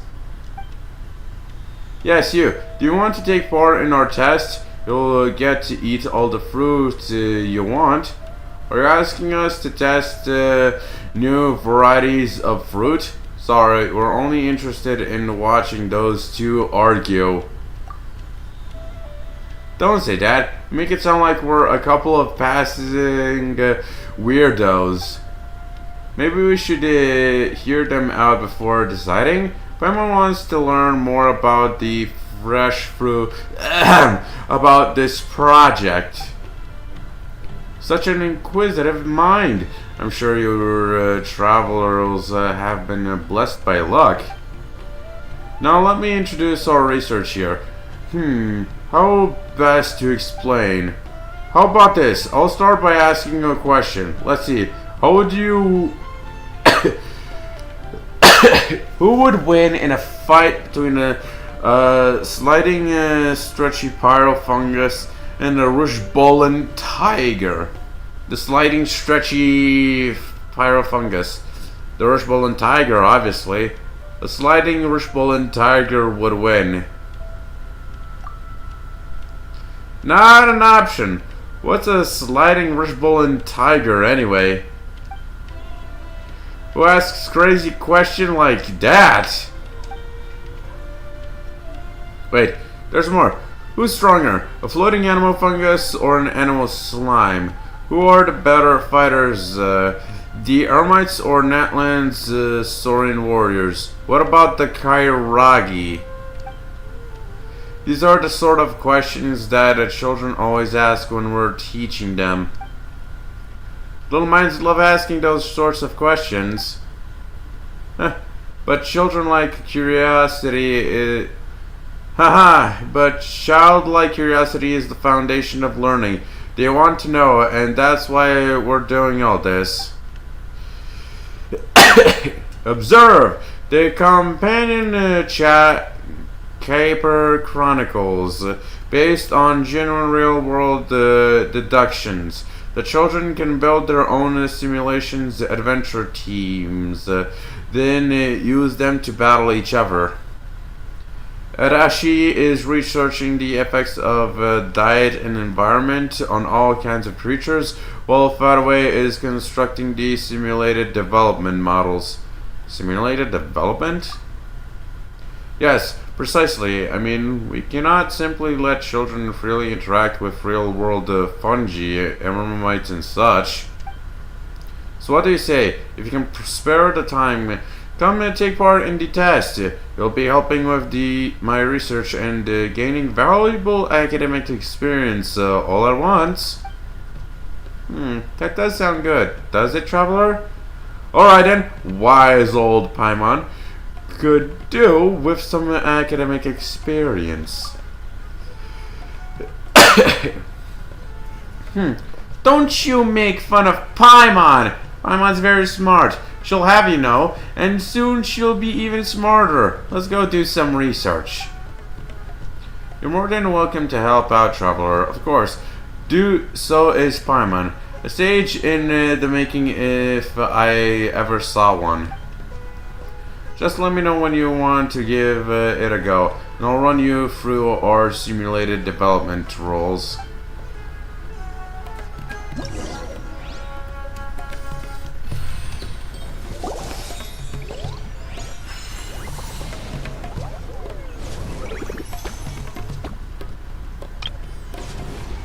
Okay.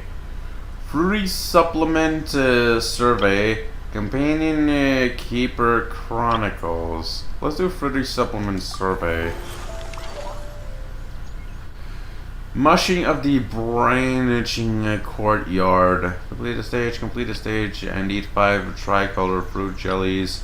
Collect 120 fruits. Okay, go to challenge.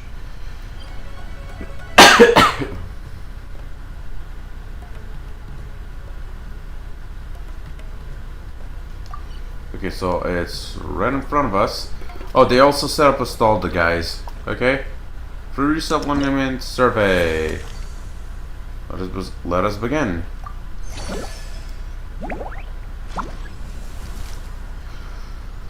Plan a route through the courtyard with Paimon and collect fruit of the same color as efficiently as you can.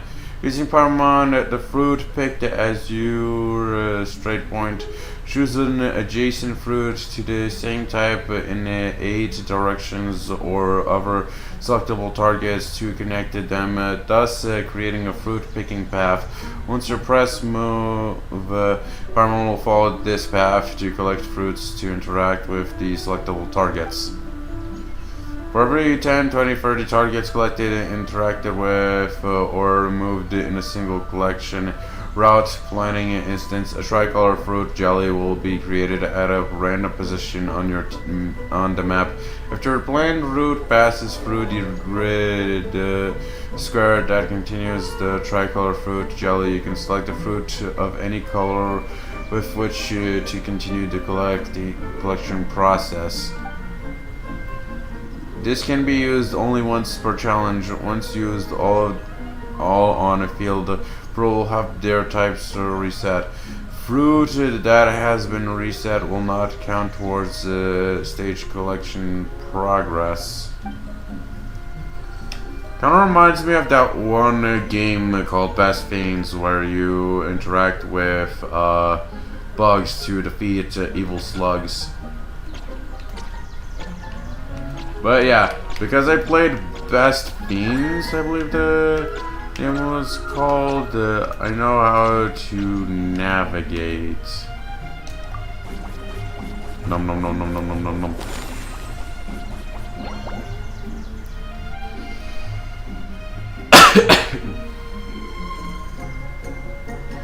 Okay.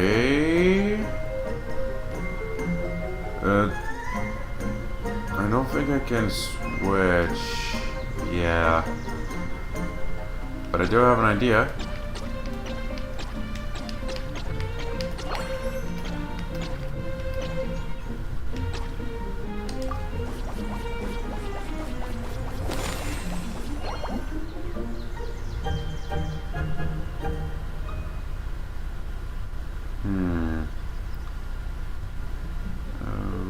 Okay.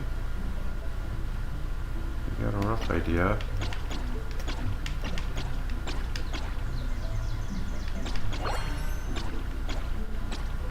Wait, hold up.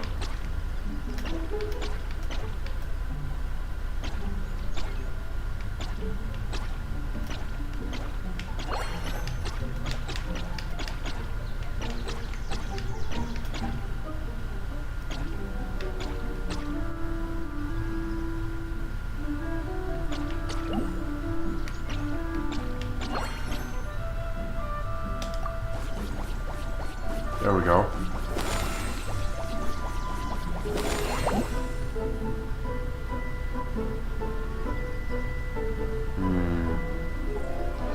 Tricky.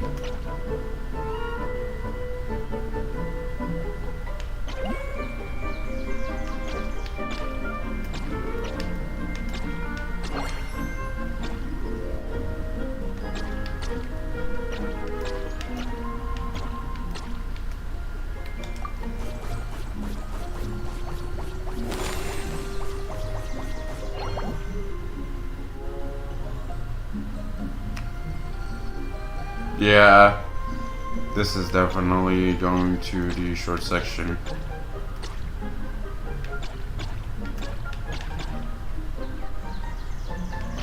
I played these games before!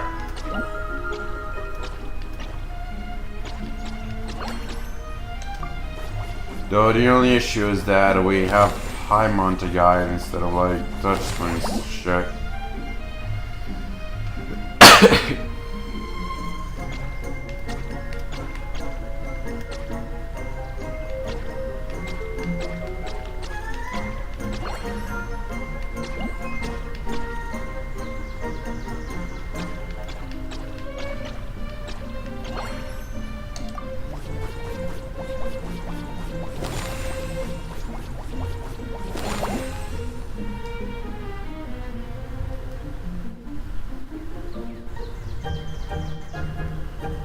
Okay.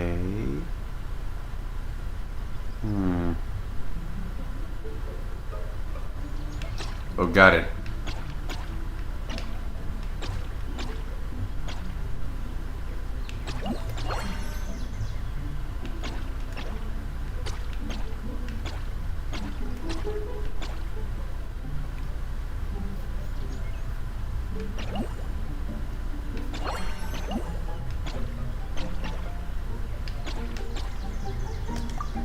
Ease.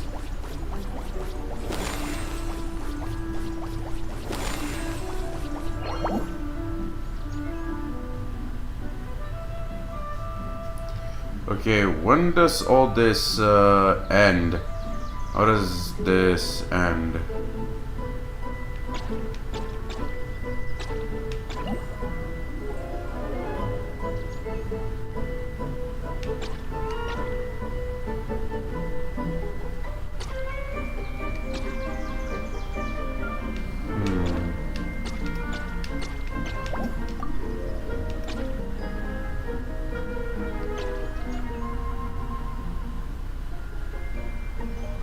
Oh, I got it. Sometimes you have to go the other way around.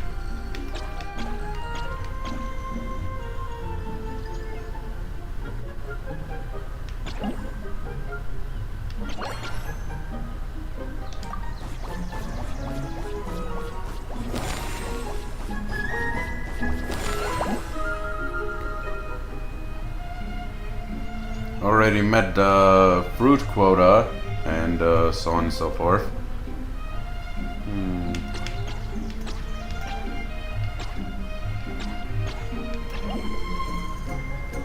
Oh, there we go.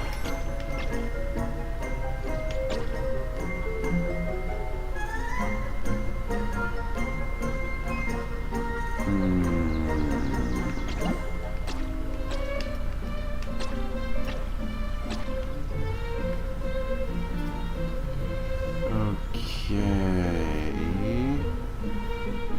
Almost got 20 there. Overway.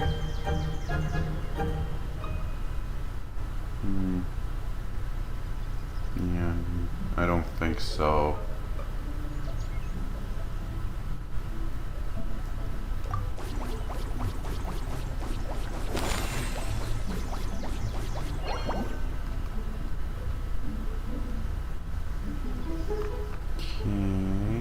I haven't reused the reset. Let's see how this works.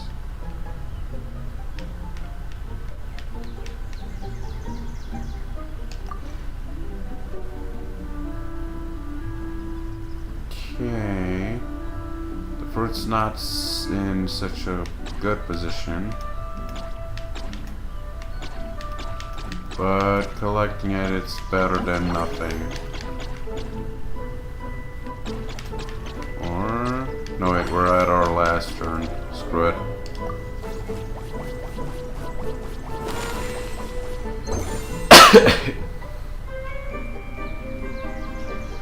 Okay, let's select the next stage. Okay, challenge rewards. Easy. Next one.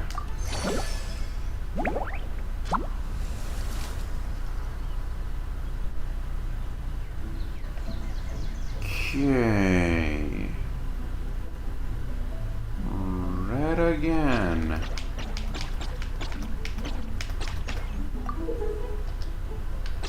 Anyway, I bought the directional buttons also. Okay.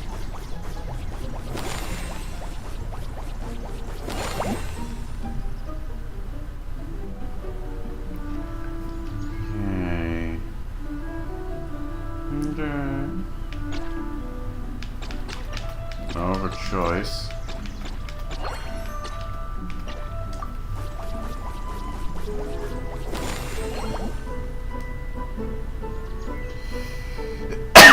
Hey, my cat is here. Psst, psst. Hello. Come here. Okay.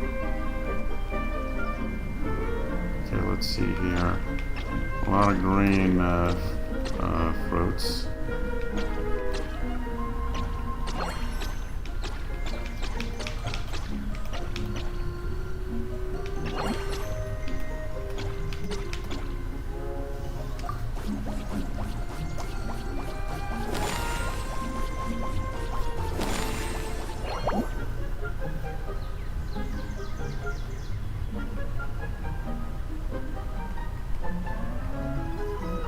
Let's see here.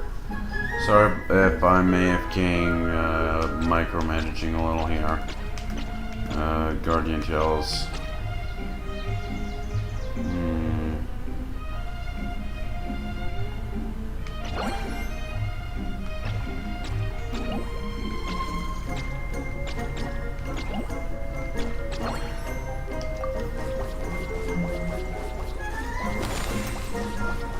Jeez, run this much Paimon?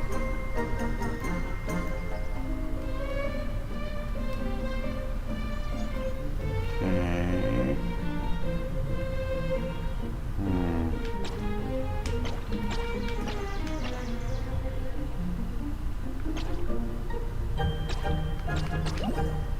Actually, no.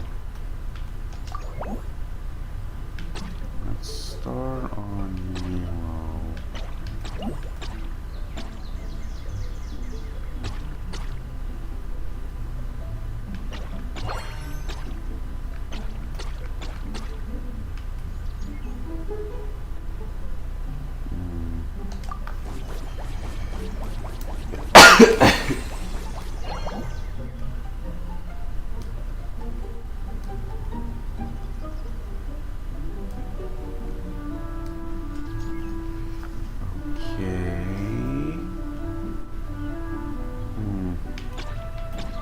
Got a half idea.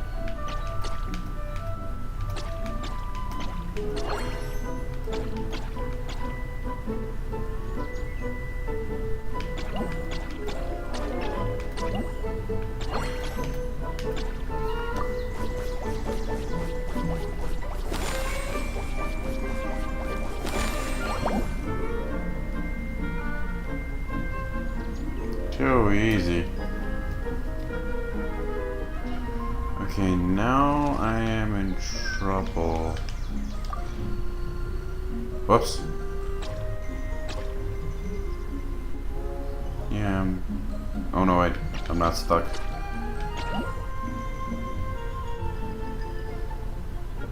But the fruits are a bit scattered.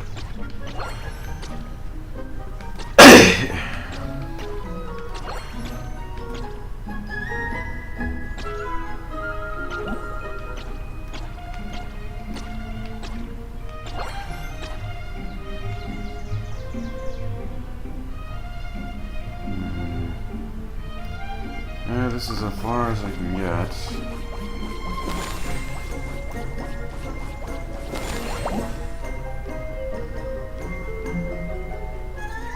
Continue now down.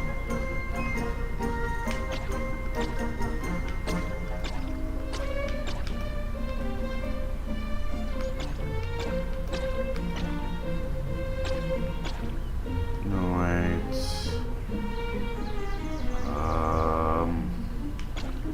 Yeah, no, there's no way.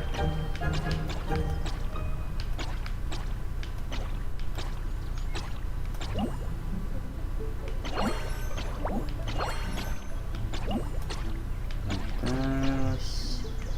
Oh, I didn't see that one. This one in the top.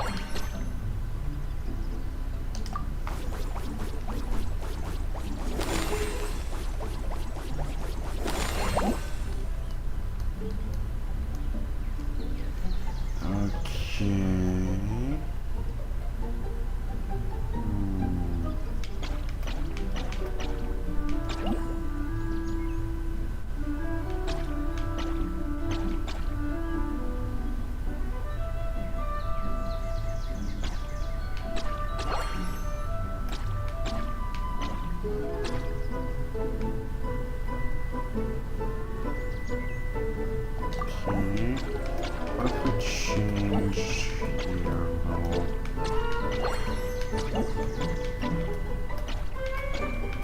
Yeah, I got a few extra like this.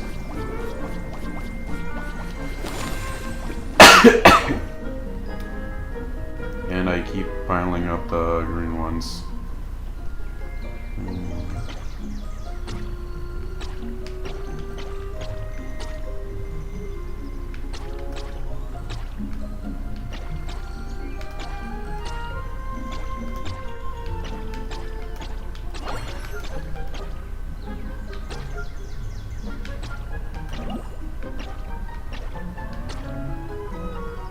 But I need one more. Screw it.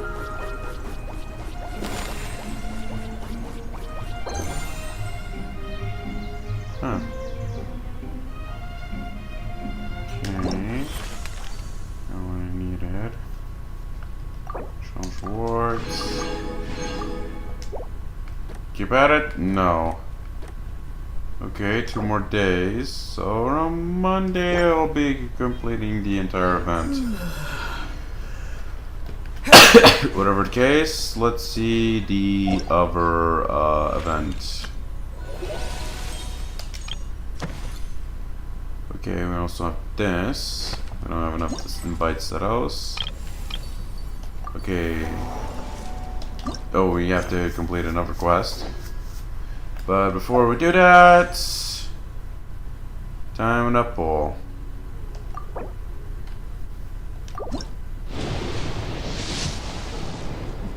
Trash.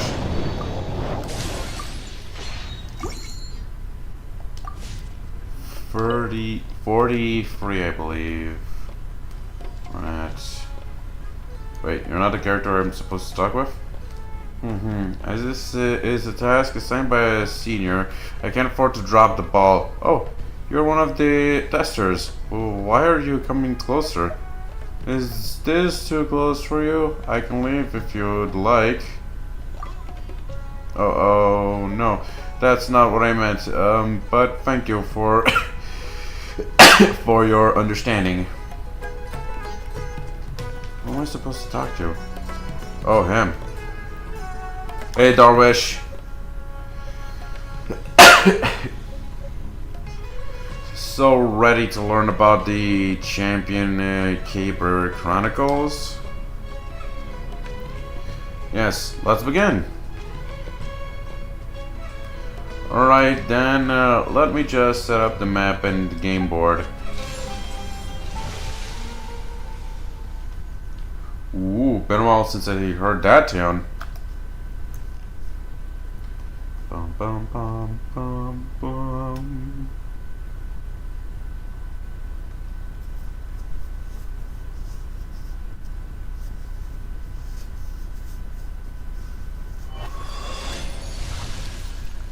Okay, okay, whatever.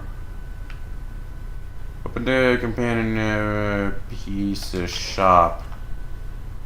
Rolling a pyro fungi. Close the companion, press to stop. Okay. So now I select my purchased fungi. That reminds me of that one battle game. That one time.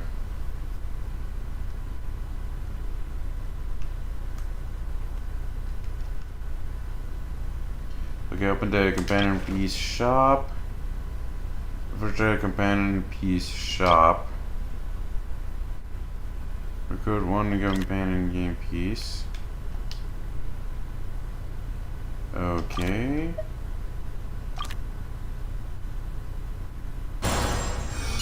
Oh, now we upgrade our fungi.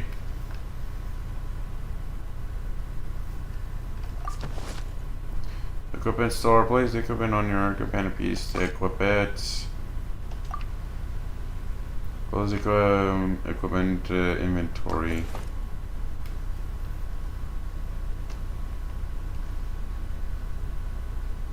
This will be interesting. Okay, companion piece shop again. Refresh. Okay.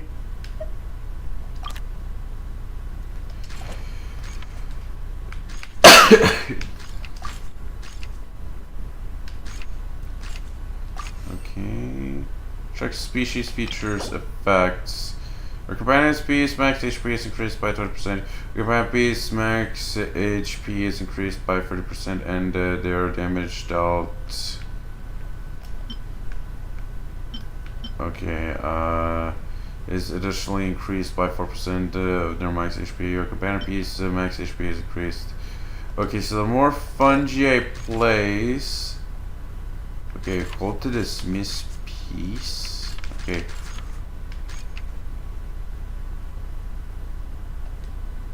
Can I not place them? Okay, so I got my money back.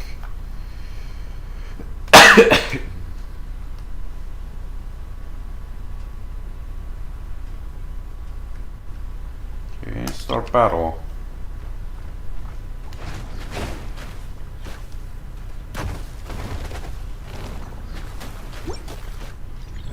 Okay, my Fungi wiped the floor with those Saurians.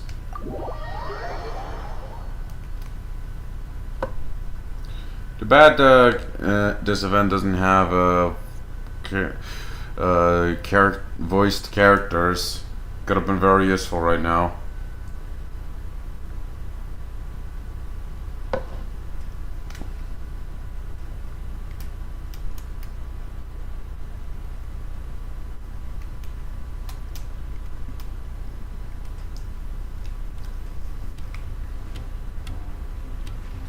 Okay, and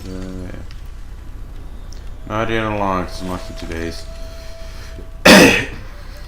Traces of the Whispering Forest, okay. Fungi, Natlan Saurians, Slimes, and Saurian Warriors are not unlocked. Chess pieces are as follows. 5 Fungi, 5 Saurians, 5 Slimes, and 5 Natlan Warriors. There are weapons. Equipment.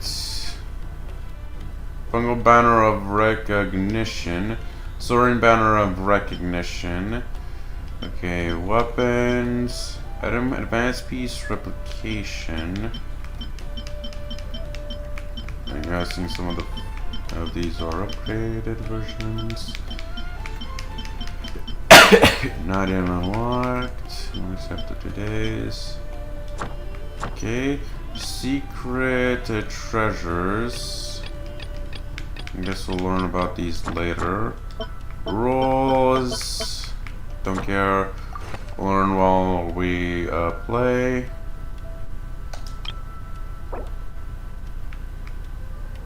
Okay. Each time a challenge stage begins, obtain 1 random piece of rare equipment and 1 random piece of common equipment. Oh, we get levels. Your starting adventure coins for each challenge will be increased by 3. Okay. Stage review, no records.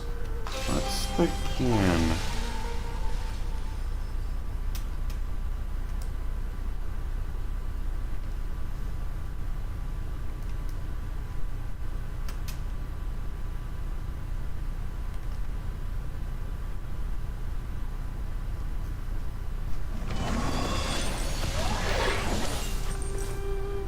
Speculation level effects. Obtain the following equipment based on the speculation level effects. Hence begins the journey. Just as you are about to set out on an adventure with your companions, the village elder strikes his white thinking beard and reminds you not to forget to chat with him before you go. Okay, hence begins your journey. Jesus fucking Christ, who the fuck is calling me at this hour? I think it's my mom. BRB.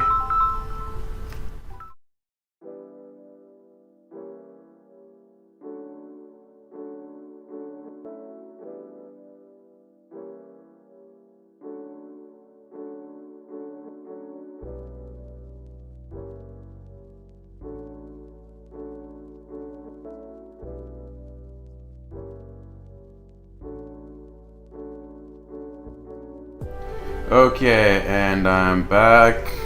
Okay. Select the bag full of coins, obtain 4 coins. Select the chest of equipment, obtain 2 random pieces of common equipment. Select the companion standing next to the old man, obtain 1 random level 1 companion pieces. Let's get the gear. Okay. Model diving scroll, HP related, max HP, managed attack. Model condensed, okay. Let us continue. Okay, now we're getting in a fight. Okay. Melee, ranged. I'll take a ranged. And my Surian is Pyro, which means I'm gonna need a Cryos to support the Surian.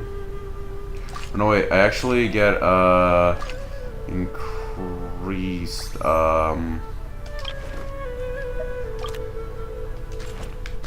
fungi level if I place 2 fungi.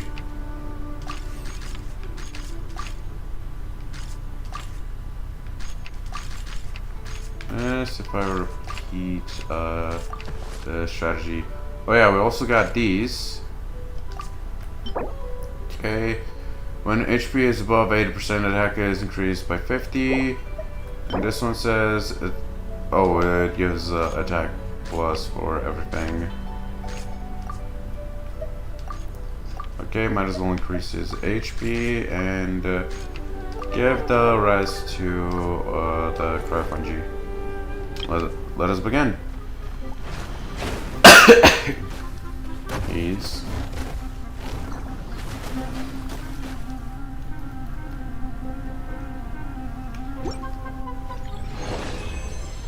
victory. Now then, we got this arrow. Continue onward. Another battle, more fungi. We still got coins. Okay.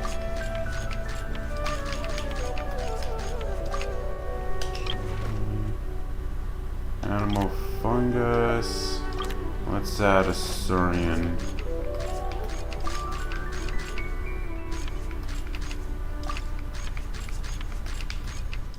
Okay, this will serve as a ranged unit.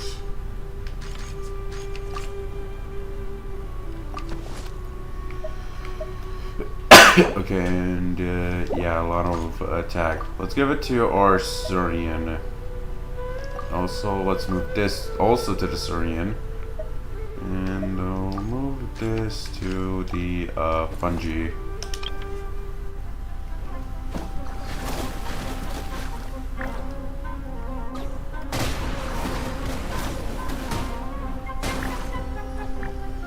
Yep. The Surian is doing an insane amount of damage.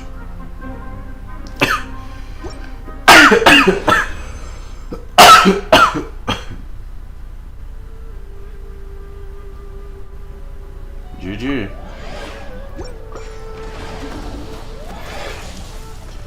A mentor and a friend.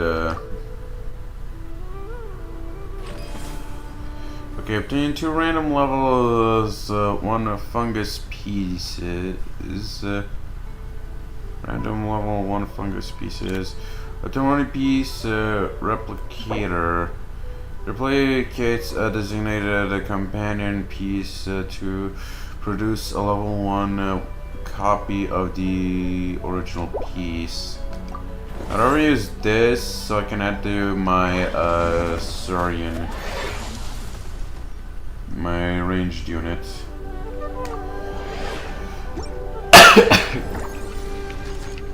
Okay. What do we have here? Okay, we got options. We can add an extra Surian, and we can put you aside. So I don't think it'll allow us. Yeah, it won't allow us. Let's add the tooth to you. And let's add the replicator to you. Oh. It won't allow me, won't it? Whoops. But I can't. No, wait. Oh, how do I upgrade? Oh, whatever. Let's begin.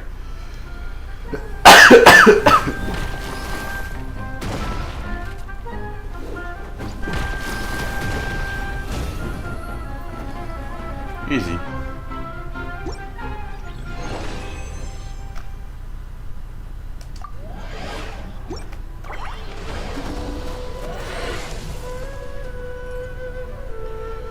Duel King of the Summoners. Okay. Spend 2 to participate with I, chance to win 5. I'm a gambler. My gambles always pays off. Spend 5 to participate in average challenge to win 10. I always gamble 10 for 50. Gamble pay. All those gambles paid off. Raging Storm. Take a bite of the unusual mushroom. Obtain 2 random level companion pieces. I'd rather level up. Okay. Tainted Water Spout Phantasm.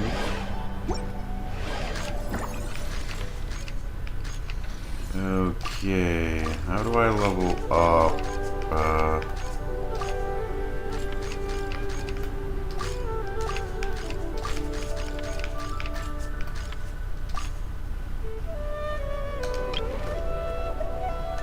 Oh, there we go. That worked out. Okay. Might as well add an extra Surian. Though, to be honest, I'm gonna add all my fungi. Also, they're going to the back.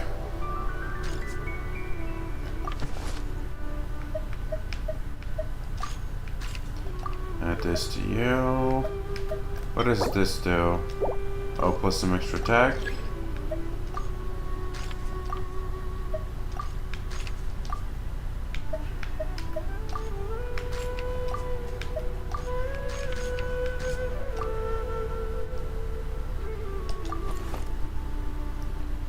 Okay, and now we got a lot of buffs. Let us begin.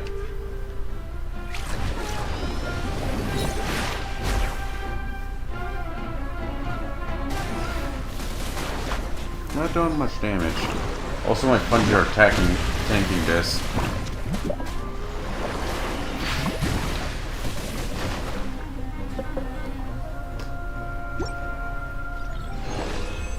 Do I get my power fungus or is that dead?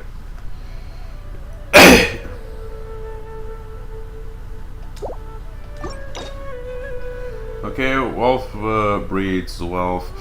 You can now receive interest on the adventure coins you hold for every 5 adventure coins you possess. When the challenge begins, you will gain an extra 1 up to a maximum of 8. Strategic placement before each battle between 1 and 4 promotions squares will appear on your side of the field. Competition pieces that are on these squares when the battle begins will deal 40% more damage. Okay, I'll take the strategic planning. It reminds me of Honkai Star Rail's simulated universe. Guaranteed goods. You spot some unattended goods by the side of a half-buried merchant trail.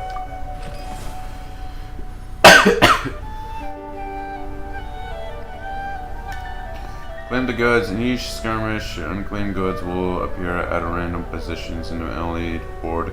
Protect them from being destroyed until you enter any store. Claim a seizable reward. Okay.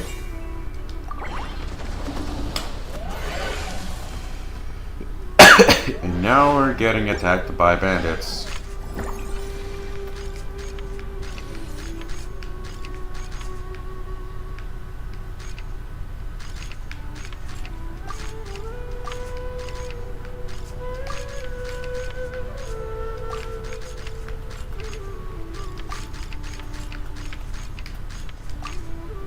Okay, let's see how, wait, almost forgot. Let's check. Yeah, we got 4 types of Surians. Let's buy this, one of these, and one of these. So I can bring my fungus and have 4 saurians. Okay, I think I'm gonna also buy the Kaholosaur and okay.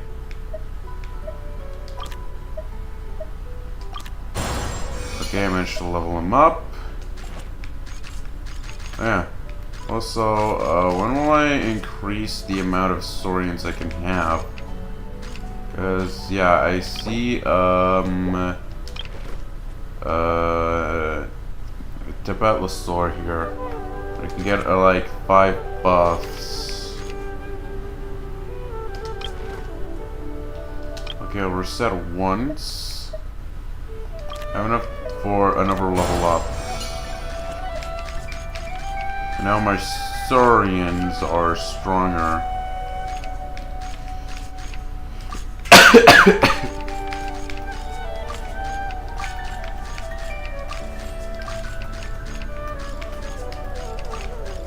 Okay, one of these. One of these. Place it back.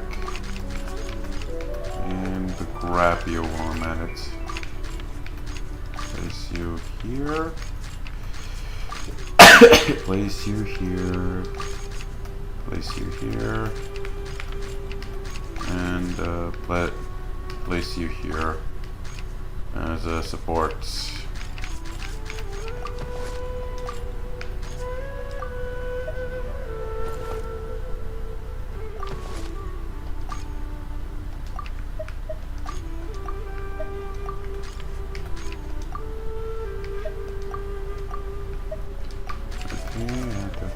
To him.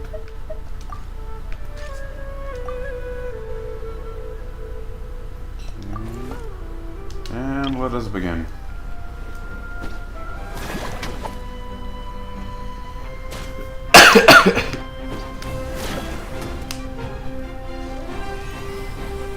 Overload.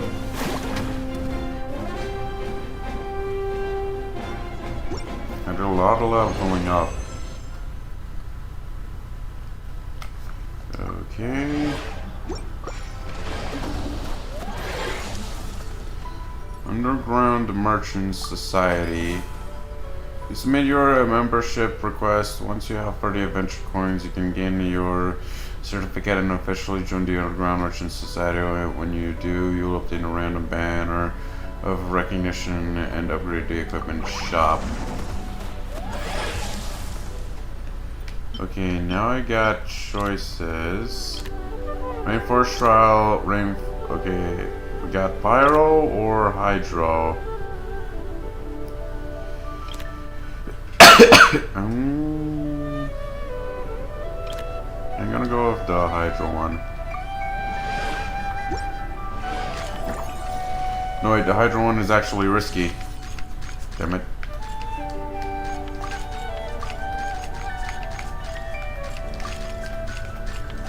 Okay, if one of them dares to approach, they'll have to fight those 2 saurians.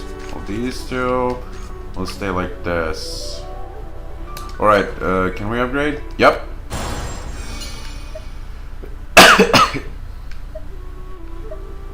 Okay, let's also add one of these fungi so we can... Oh wait, actually I cannot. I have to dismiss. Because it's already level 2. I can add him. Okay, also I'm at it. Let's add the fried egg to our tank. And let us begin.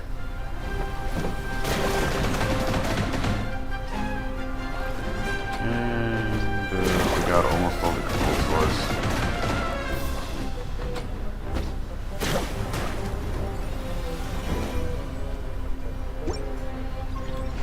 GG.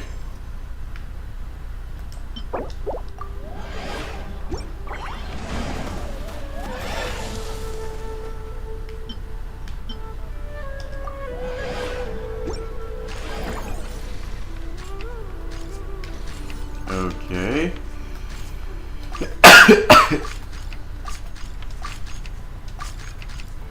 gonna play it like this.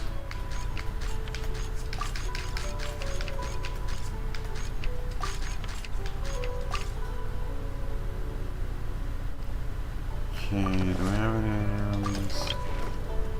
Okay. Don't need one of these. We can't. Let's refresh and perfect. Number upgrade. And we have an extra slot. Oh wait, all my servants now are level 2. Huh. Also, okay. Deals true damage to nearby opponents. This effect can be triggered once every 3 seconds. Okay, and this one increase max HP and revives.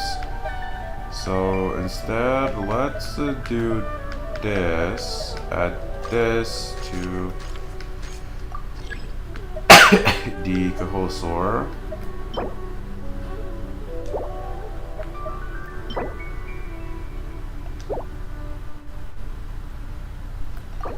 Unequip.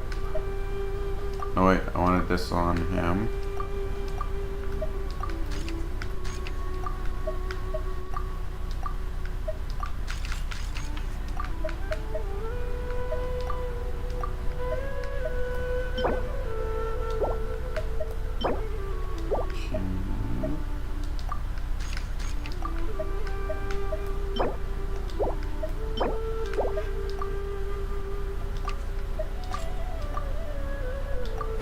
There.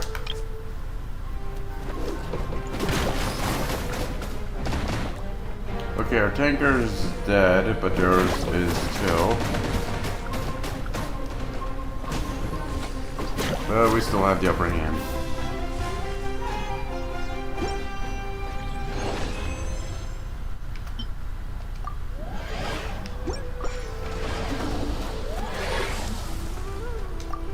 Daylight robbery.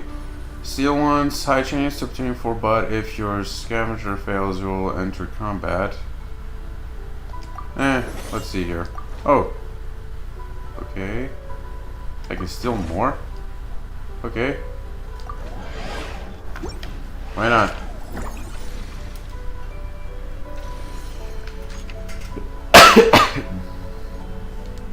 Okay. We got a duplication card. Let's see what can we buy. Okay, it's already in effect. Let's reset. One of each fungi.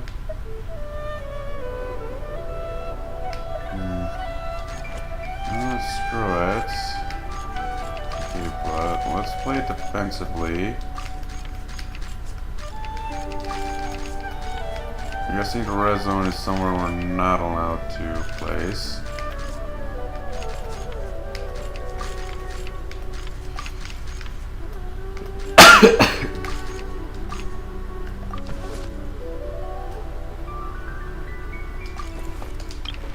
Okay, I am curious. I'm gonna buy one of these.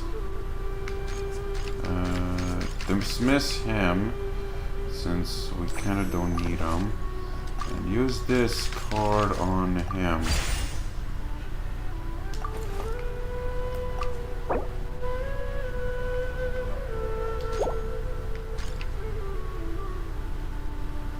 Okay, let's begin.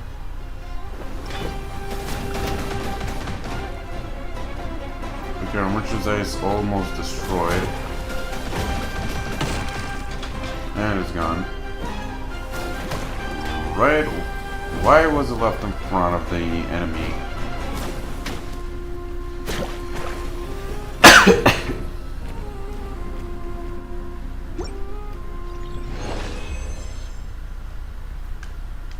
Continue. Okay, choose my battle. Geo and Electro. Now let's go with Geo and Electro.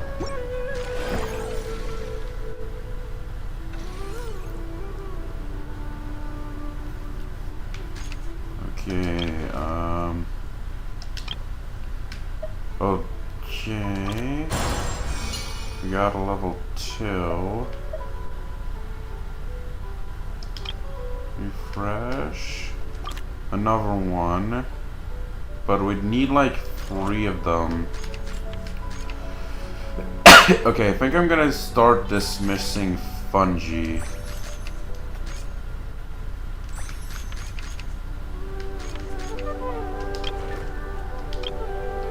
So we'd have more space on adding more Tatankasaurs. If we can get any. Okay, I need one more. There we go. Level 3!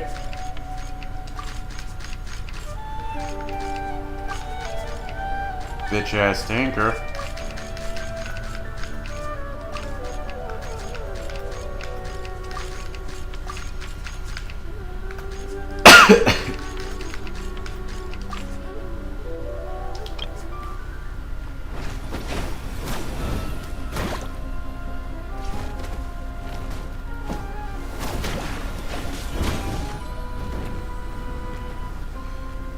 Yep. So we're in mode tanker.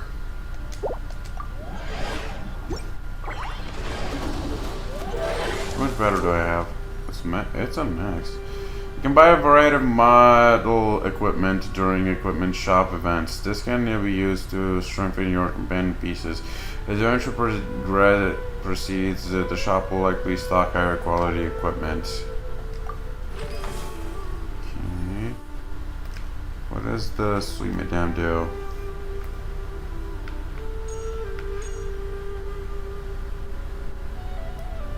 Quality rates. Check. Oh, I can sell equipment.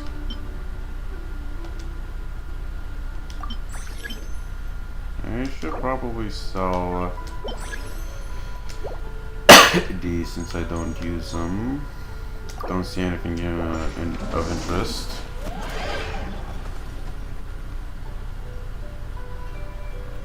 Rolling guard. So we reached a boss of sorts.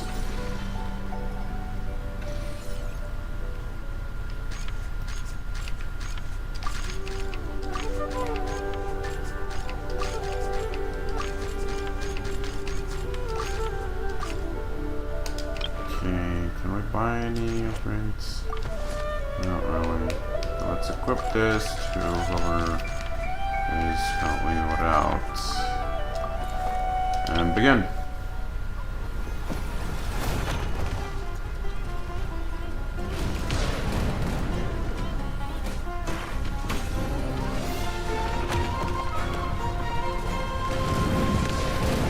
Again, this is proving to be quite challenging.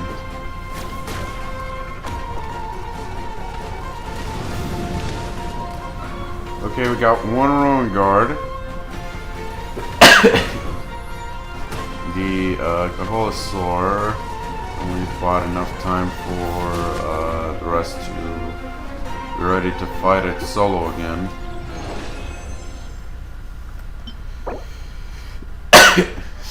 War Gear Silver Sword, HP related.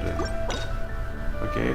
All that glitters, all the stats of each battle your deployed companion places will deal additional damage based on the number of advanced coins you possess for each 5 adventure coins. Okay, all breeds wealth. Okay, for 5 adventure coins your companion pieces will deal 40% more damage. I want to get more coins. Okay, we're at Act 3. Mushroom Menace. You pass through a village just as a horrible horde of fungi attack. All the villagers solve their woes. In this battle, you will be attacked by endless waves of fungi. Defeat as many fungi as you can in the time within the time limit to obtain more rewards. Both breeds wealth.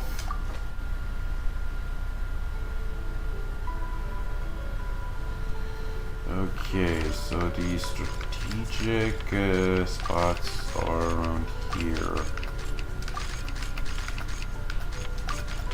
Let's spread them evenly in the middle.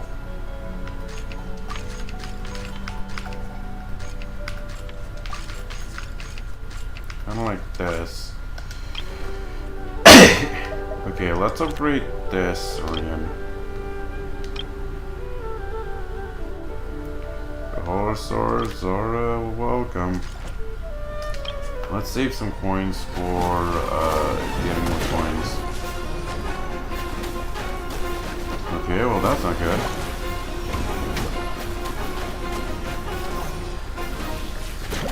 Kinda slow. Okay, well that's not good.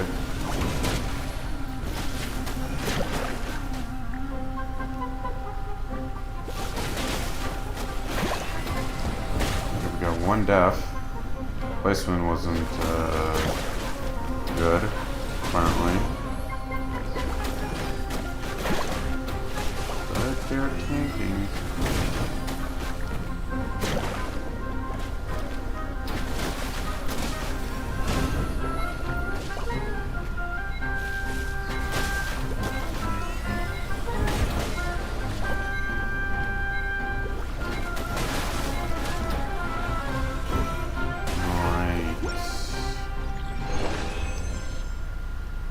Okay, we cleared a lot of fungi, and we got certain banner recognition and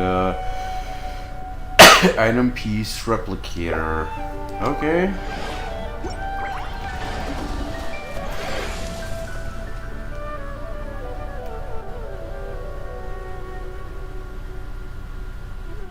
Ring of iron. Let's see what this does. Okay, a solo challenge against a low-level opponent with win to receive a small reward. The solo challenge against a more advanced opponent win to receive these rewards. A solo challenge against a high-level opponent who win to receive a sizable reward. I think I can tank her.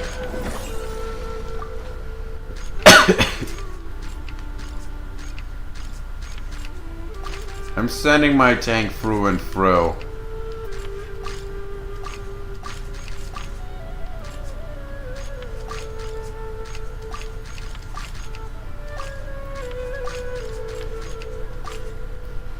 Okay, we also got this certain banner. We'll place it on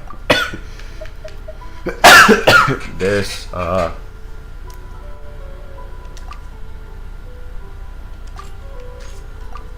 okay, matter. You know what? Screw it. I'm gonna move stuff.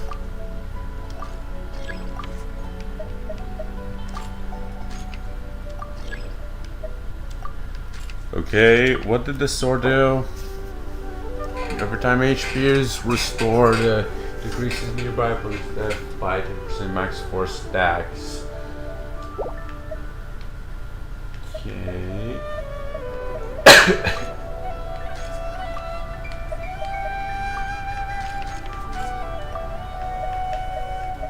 Okay, can I duplicate my Kaholasaur? Or no, wait. Which one I want to duplicate of this?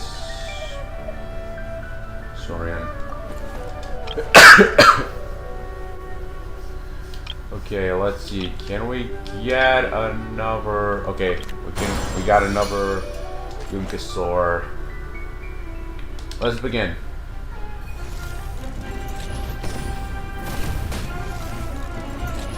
Yeah, this one's gonna be easy.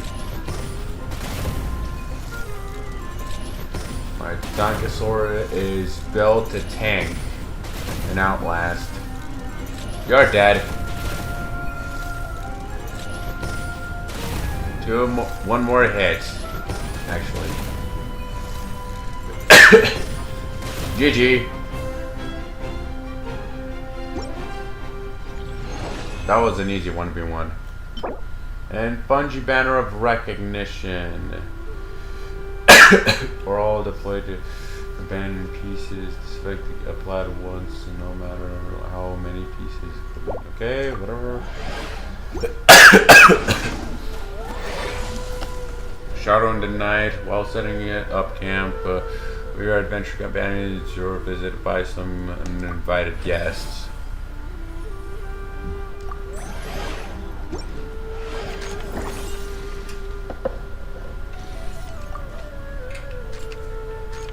Okay, so I'm gonna leave you here.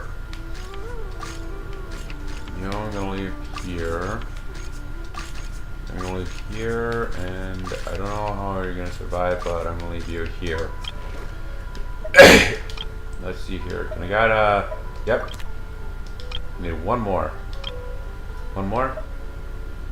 Okay, I'll settle for this Saurian then, because I have to level up to that Saurian too. Anyway, what does this do? Reduces attack and defend max HP by 8% for all deployed companion pieces. This effect applies once, no matter how many pieces of equipment are equipped. Okay, let's apply this banner to this Saurian. Okay, this one gives, yeah, stamina attack. Set the bungee banner to you. Let us begin. Natland Saurians. Oh, with the banner, the banner counts. I see. One down. Okay. 3 down, 1 more to go. GG's.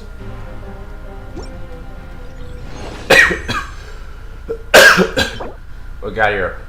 Perfectly replicates a designated companion piece to produce a copy of the same level as the original piece.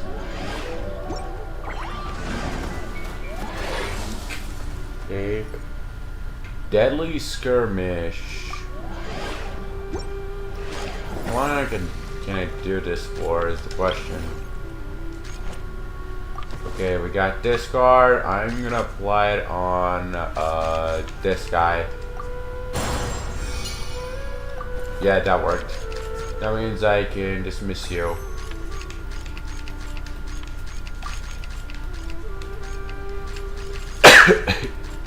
Okay, I'm gonna place you here. Okay, we also get 4 stars.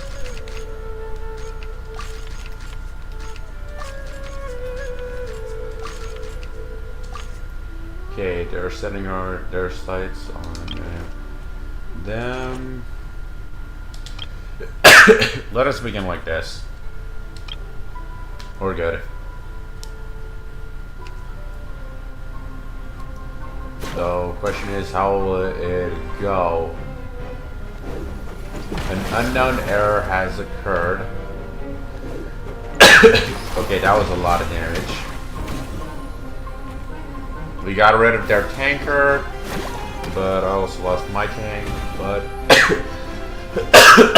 yeah, they'll handle it pretty fast with their reactions.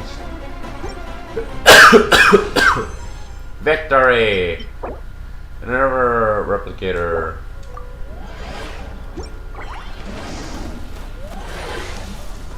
Merchant's Equipment Shop. Okay, what does this do? Restore during battle, enemy time when a friendly piece on the field falls, the companion twitches, equipped as their attack def max. Okay, I'm gonna buy it just because.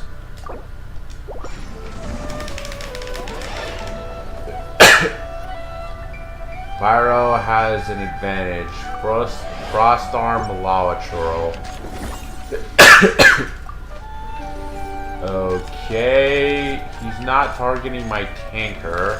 I need to put you at behind the lines.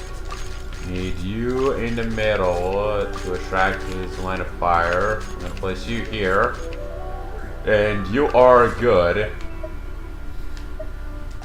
Just need to move the bow. Okay, actually, now that I think about it, it's my last, okay, we got another level 2. Can I get another Koholosaur? That is the same level. Okay, one more. Oh, I don't have enough. Okay, I can dismiss the fungi. Only need enough to get another Koholosaur.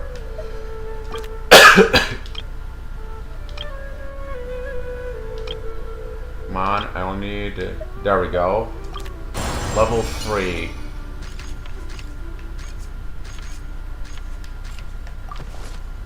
Okay, I need to place the polearm into the, okay, and equip all.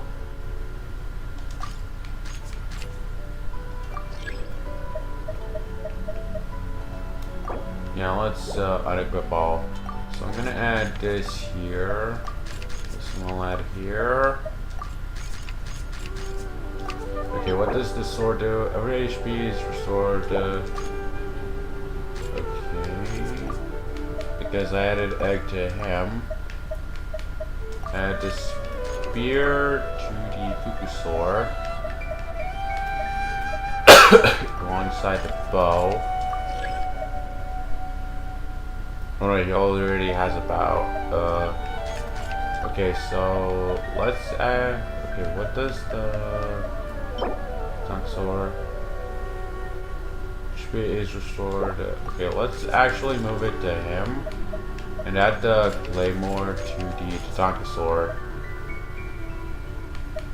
And we add this to him. Yeah, I think this will work out.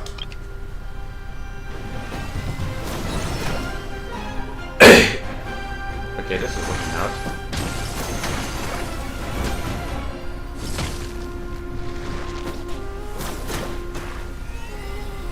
Rotor got him at half HP. And our tanker is still holding up. We're also freezing him and dealing a lot of reactions. And also the Koholosaur is pretty tanky himself, not just the Tatankasaur. Total speculative records obtained in the current stage. Interesting. New record, Act 3, Scene 6. Will the cap be increased by chance? Who knows? What time is it anyway? Might I spend an hour on these events?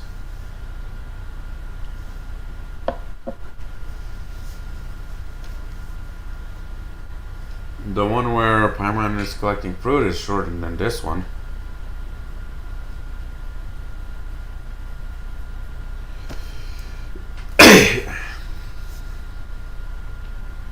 But yeah, cool gameplay mechanic.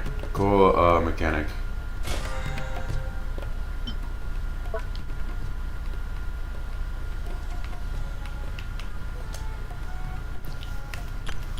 Okay.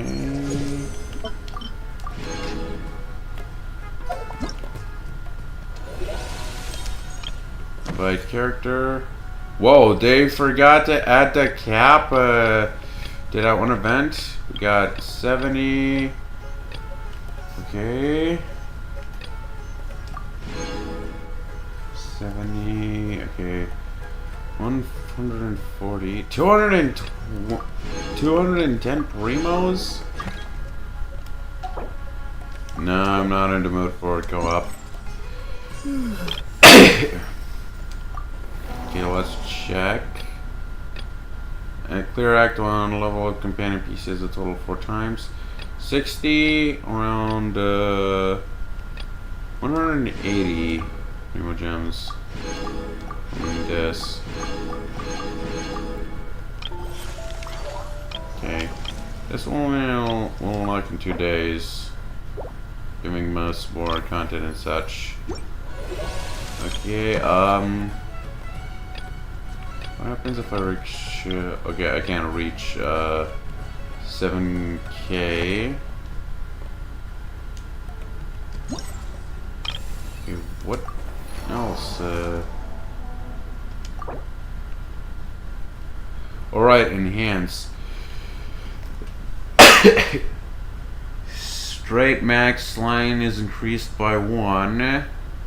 Okay, we'll reach level 4. Each time a challenge stage begins, obtain 2 level companion pieces.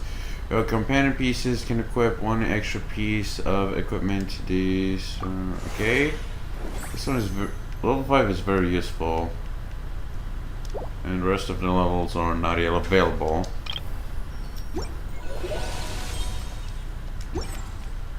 Okay, I believe we got around 2 to 3 pulls. Yeah, around 3 pulls in total. Oh no, wait, 2 pulls. We're 5 primos short to 3 pulls. Okay, we're at 42 or 43, right? Another pull!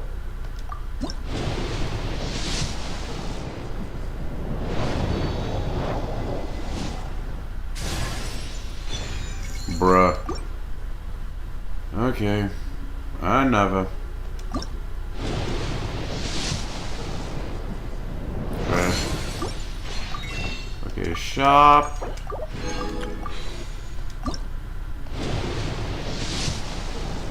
Trash.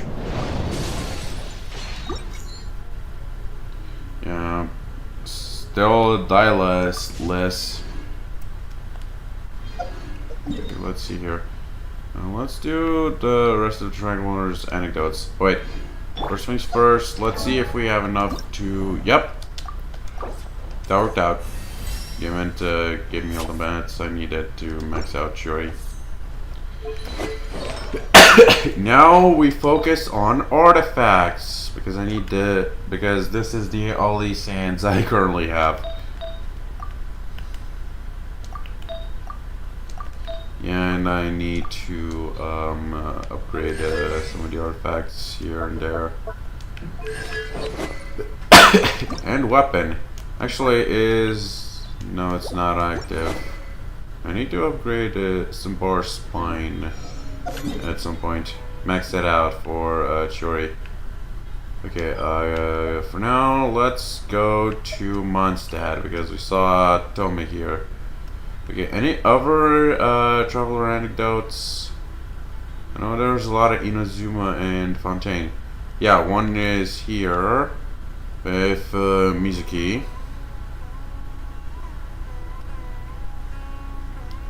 Okay, no Sumer ones. Nothing in Nightland. But yeah, we did do a traveler in the first traveler anecdote. Kazuha went to Natland at some point. Last time we saw him. I wonder if the third traveler anecdote will see him again, and this time in Natland. But the next anecdote will take a few versions, because the next version will be a new area event, and there's not Cry, and yeah, around 6.1 or 6.2 we'll see another traveler's anecdote. I don't know how long has it been since the last one. Probably 1 or 2 versions. Who knows? Okay, but yeah, time to visit Toma. Enter the tavern.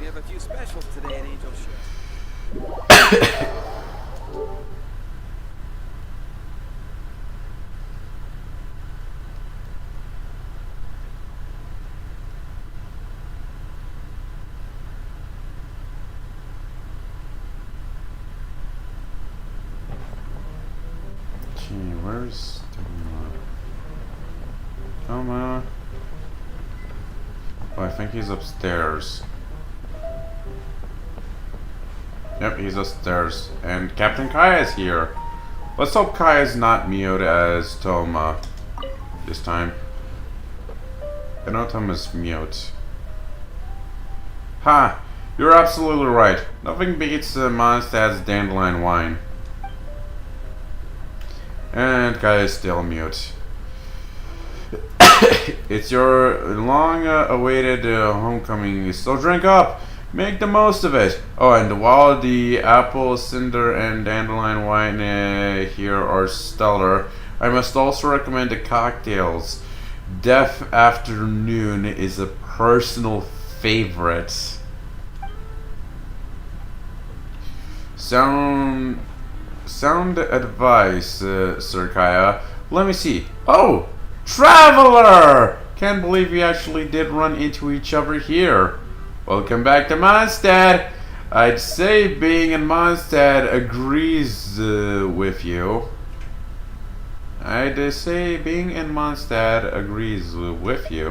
Welcome back to Mondstadt, Toma. Hear that from you feels a bit odd. The Honorary Knight of Favonius. Welcome, Mondstadter back home. Oh, don't mind me. It's just hard to describe. I'm happy, but also feeling a bit nostalgic. It's been so long. And the things you had to take care of... I already sorted through everything my mother left for me. Some more important documents, other old memories, but everything was in good shape. I also inspected and cleaned the house thoroughly. Old places that stay empty too long tend to start falling apart after all. Leaks here, cracks there. I just finished that cleanup. It took way longer than I expected. Then I thought I'd pour out for some. I can't read that. Pop out for some fresh air, and that's when I bumped into Sir Kaya. Mr. Toma, you're always welcome here. The Honorary Knight isn't alone in being glad to see Ulrich's son return. Ulrich, so that's Toma's mother's name, or is it Toma's father's name? Do you know that one of his parents must be from Inazuma originally, since Toma has a Inazuma vision?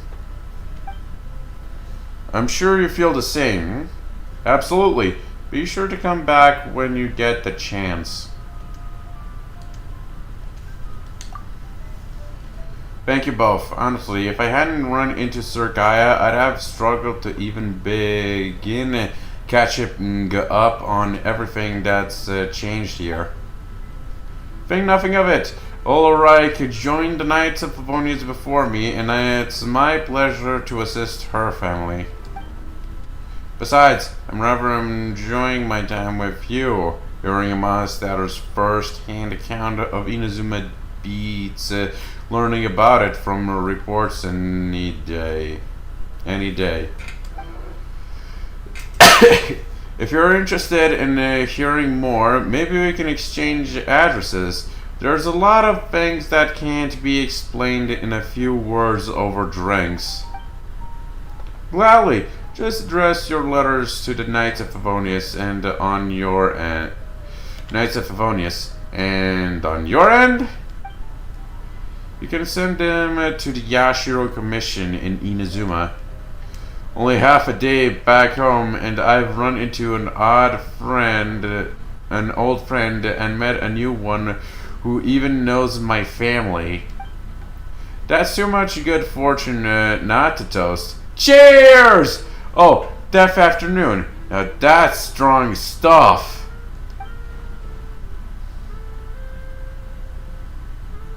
Oh dear, are you quite alright? I wish I could handle stronger liquor, but well, I can already feel my face turning redder than a beet after just one glass. Have some non-alcoholic cider with me then. Nothing embarrassing about it. Surprising! Ulrich could drink most sailors under the table!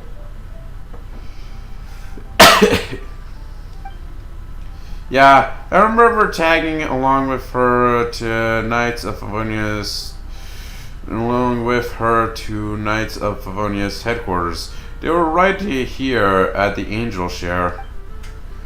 Then all the adults were drinking dandelion wine and apple cider, and I was the only one stuck drinking the non-alcoholic version. Drove me mad, though. Let me guess what happened next. It's not gonna taste of the grown-ups' drinks? Busted! I swapped my glass with one of the adults, and I recall being seated near the kitchen. But honest, that kid hasn't pulled that trick at least once. Diluk and I did something similar when we were children. I knew it. There are some things only fellow Mindstatters really understand. Wow, Toma and Kaya really have a lot in common. Anyway, that drink burned the young me's throat like a wildfire. Later, my mother sent some apple cider to Inazuma. I thought the taste might be mellower than I remember, given it's been so long. Nope, still burned all the way down. I ended up having to share the rest with the other Kamisato retainers, but they loved it. Gave me a whole pile of gifts too, which I sent back here along with my letter. There was that time Ulrich was passing out Inazuma snacks to everyone. Is that why? Maybe. Did you get to try any? I did. Dango, I believe. Good stuff. That's to whom at the Yashiro Commission do I owe my thanks? The Dango. I think that was Miss Kamisato. Lord Kamisato sent tempura. Hirotatsu sent seasoned onigiri. Just 2 bottles for a whole smorgasbord of snacks. Well, like mother, like son, that was your kindness and enthusiasm being gifted back to you, I'd say. You may not have heard, but when your mother left for not cry, we knights threw her a farewell party here. It was supposed to be a small event, but so many people attended that the place was packed. Take it from someone with first-hand experience. Have we met Thoma's mother, or is she gonna become a playable character? I'm curious about that. Free-spirited and thoughtful, gentle and kind. Ulrich is the very model of a knight. Leave your comments down below if there are any images of Thoma's mother, Ulrich, somewhere around Genshin. I don't know if she's a playable character or an NPC, but I guess we'll find out at some point when Not Cry releases. But she will have to be goddamn old to look like Thoma's mother. So possibly NPC, since, yeah, Clea and Alice situation. Looks like Kirito. Sorry, Kirito, but I'm not in the mood for a co-op. Looks like the apple doesn't fall far from your family's tree, Toma. Looks like you're all getting on great. The first. She'll be thrilled to hear that. Next time I write to her, I'll be sure to pass your kind words along. Maybe toss in a bottle of good Inazuma sake. But for now, how about we switch to non-alcoholic cider? Fine by me. A little variety never hurts anyone. Between having heard your tales and making a new friend, this round's on me. Yours included, Honorary Knight. Don't mind if I do! By the way, Toma, you never finished telling those yokai legends you mentioned before. You, Foma, and Kaya talked about tales. Kitsune and Bakedanuki making a bet? Now that's a story. Actually, it's not a story. It's true. If you should ever visit Inazuma, you can come find me at the Yashiro Commission. I'll introduce you to the real yokai in Inazuma. Whether Oni or Tengu, they work honest jobs like everyone else. I'm already looking forward to it. Today's drink session has been most fruitful. Then it's settled. I expect they'll all be thrilled to have you as their new friend.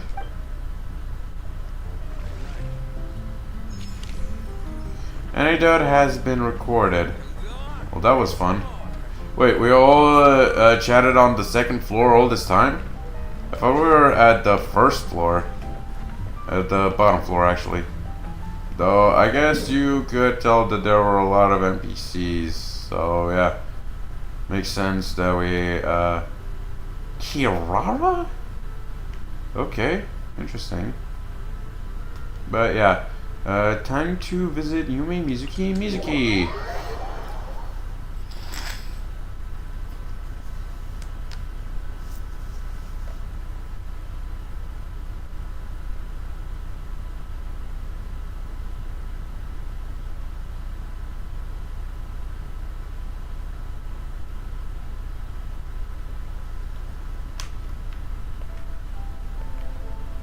Okay, let's see what she has to say today. What is her anecdote of the day? Oh, right inside the Aisha Baudif house.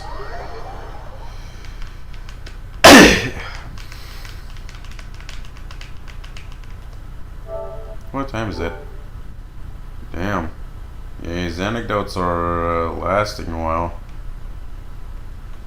The anecdotes are lasting. Whoa, if it isn't Layla also. Hello there, Yume Mizuki and Layla. No, that's not good. The abstract needs to be more detailed. Okay, looks like Layla is voiceless, though Layla is actually one of my favorite characters, especially her voice, and how timid she is, especially the double personality and her sleepiness. Excuse me, Miss Layla? But if we go to in-depth, it might come off as indistinct from the main body. How am I going to do this? Miss Layla, shall we discuss this inside? We can sit down and chat. Sorry, so sorry. I didn't mean to spiral. I just couldn't help thinking about my thesis again. It's fine. I've treated several academia students before. You can say I've encountered similar states of mind to yours. You've been to Sumeru? Yes. A scholar there once invited me to help treat his students. Really? Did any of them have severe issues? I wouldn't go that far. Just long-term insomnia, terror, paranoia, as well as acute tinnitus and vertigo. Damn. That must have been one hell of an incident.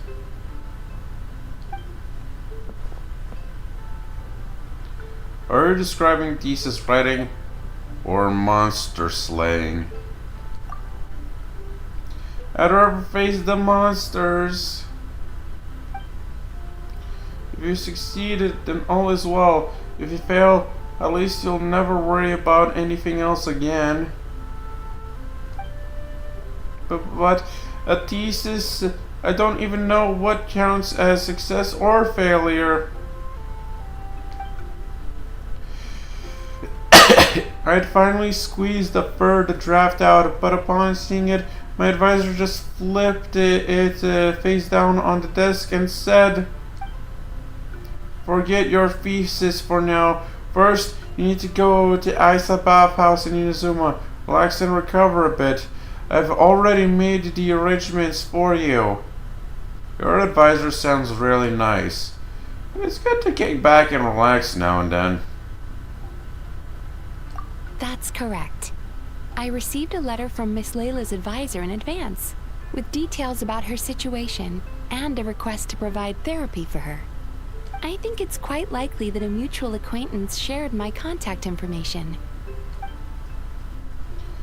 No, things can't be that simple. My thesis isn't done. We've just started our research topic, and I have a pile of unsubmitted work for my research group. Maybe my advisor thinks I'm totally useless and wants to get rid of me. Layla, snap out of it! The lights left her eyes! Layla, snap out of it. This must be my advisor's last gift. The last bath I'll ever take. Bro, she really turned pale there. Yeah, she actually turned pale. Once I return to the academia, I'll be expelled and then left alone in a corner doing star charts. Doing star charts forever. No way. That's not gonna happen. Get a hold of yourself, Layla! It's just as the letter said. Her symptoms are extremely severe. How long has she had this condition? I am as curious as you are. However, her advisor's letter clearly acknowledges her abilities, emphasizing constantly that she is their most outstanding student. And she hasn't noticed? Damn. She's underestimating herself a lot. Oh no, wait, her split personality is doing all the work. Never mind, I forgot. Perhaps it's Layla who doesn't believe in her own abilities, thus triggering these symptoms. Evidently, a more thorough evaluation is required.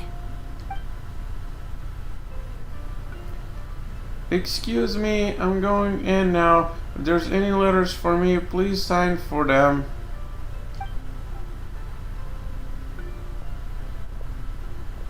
Why does it feel like her conditions worsen? Please help her, Mizuki! Think of something, Mizuki! Please help her, Mizuki! Think of something, Mizuki! Yeah, that would definitely give Mizuki a migraine. And cause an entire loop. Yeah, now this is funny. Please help her, Mizuki. Don't worry, I will help her. In fact, I've already come up with a preliminary treatment plan. Now, time to formally begin treatment.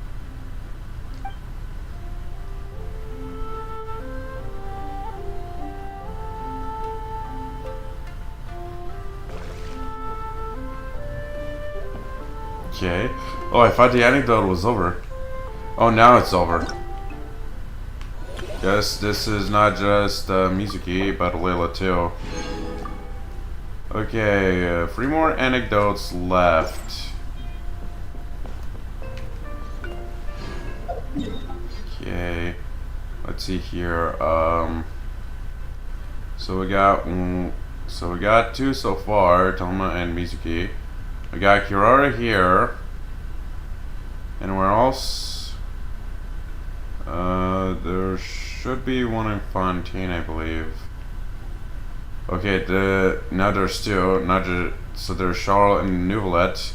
These are the last anecdotes. Okay, let's go see what Kirara is up to.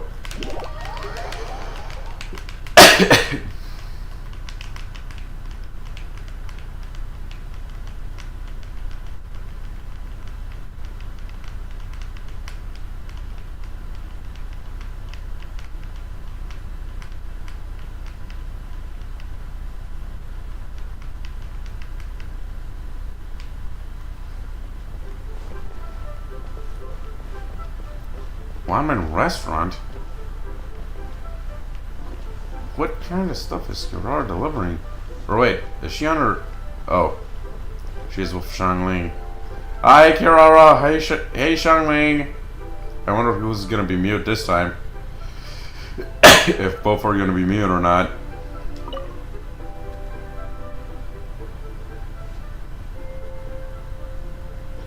It's so hot. Damn it. So Kirara's mute.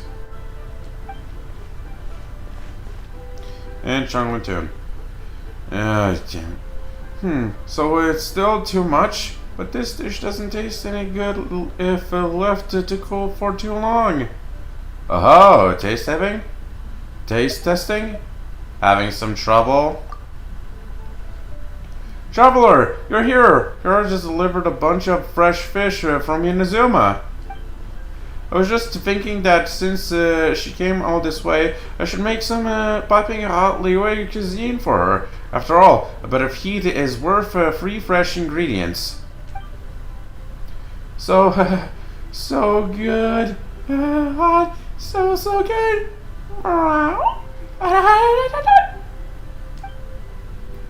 Please don't feel obligated.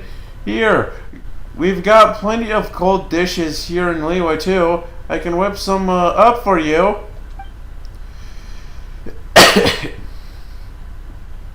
But this boiled fish really is delicious. I want to try some more. Phil, cold water. So get in some cold water. Cool it off first. Meow. Still too hot?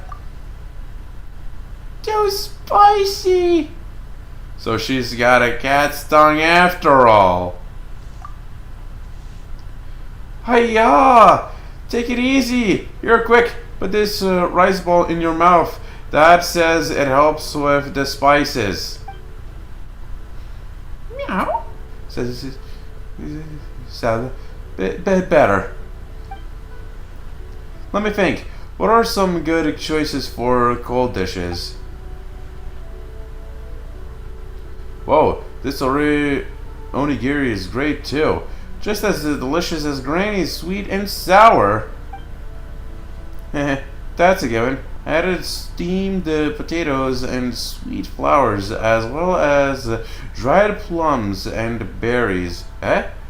Why'd you eat it all? Why'd you eat it already?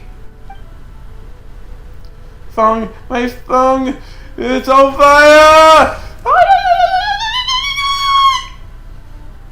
Bro, even the flames. Bro, she is almost about to throw flames like Goba. I'll even get a pyrovision at this point. And it only helps with the spices while it's in your mouth. Quick, here's another, and this time don't just scarf it down.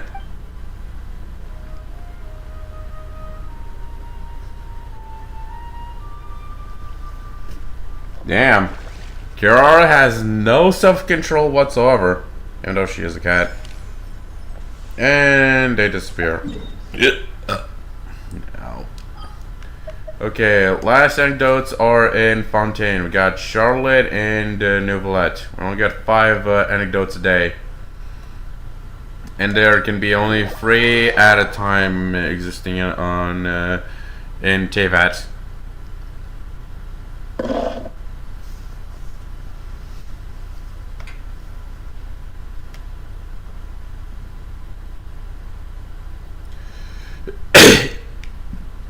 Wish we can get in the Traveler's Anecdotes, Traveler's Tales. I kept calling it Anecdotes. Anyhow, I wish we can get some sort of counter saying how many anecdotes are on today and how many we've done out of how many are left. Also, where is Charlotte now? Oh, all the way there.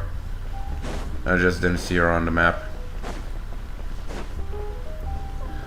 Oh, hello. Shore is here too, I see. You don't need any kind of camouflage to fit into Not Cry. People from everywhere in all walks of life congregate there. There isn't a thing you could wear that would stand out. Huh? Really? then I'll just wear what I've got on now. You'll freeze to death. Tactful as always. I'll make you something more suitable for the cold. Come pick it up in 2 weeks. Wait, doesn't Charlotte have like a cryovision? Wouldn't the cold not bother her that much since she can survive colder climates? Like, I don't know which characters would be a good example. Oh wait, yeah, Chong Yun, I believe. He wields a cryovision, but he cannot handle the heat, like warm temperatures and warm food and such. So yeah, I think Charlotte should be able to withstand Nightcry's cold winds, actually. Ish. Understood. Thanks, Chiori. That's nothing. Oh, and by the way, those gloves you were eyeing earlier, they'd clash horribly with your look. Huh? Oh, man. Brutal honesty strikes again with Chiori. Oh. Well, I was just browsing. And you won't accidentally bump into Clorand in my shop either. Ah, caught her red-handed twice. What? I wasn't. When she orders gloves from me, I usually have Kirara deliver them straight to her door.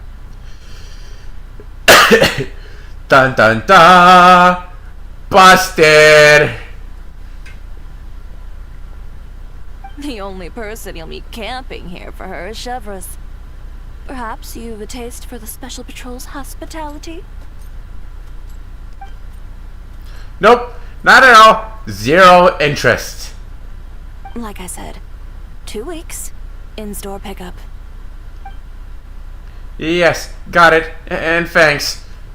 Traveler, sorry to keep you waiting. If you'd like to buy something, just say so. Well, I'm also just browsing. I'm a bit busy, so no invitations to come in for tea and chit-chat today. You know our business hours, so if you'd like to try or buy, just drop by then. I'll be heading back in. And, little Miss Journalist, remember, 2 weeks. Yes, absolutely.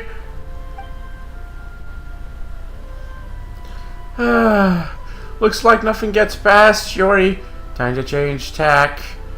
You even came here to stock You even came here to stock Clorand? Someone told me that Clorand sometimes comes here to buy gloves. Turns out he was playing me for a fool. Forget it. That's not what matters now. My priority is to stock up and prep for my trip to Not Cry. You convinced your parents? Mom wasn't totally sold, but I never imagined how supportive Pops would be. He even gave me advice and helped to plan some potential stories too. I mean, potential vacation spots to visit. And not only that, he helped to buy a bunch of stuff and sent letters to his friends there, asking them to help look after me. I already know them though, veteran reporters all. Sounds like your dad saw right through you. Is really supportive of you.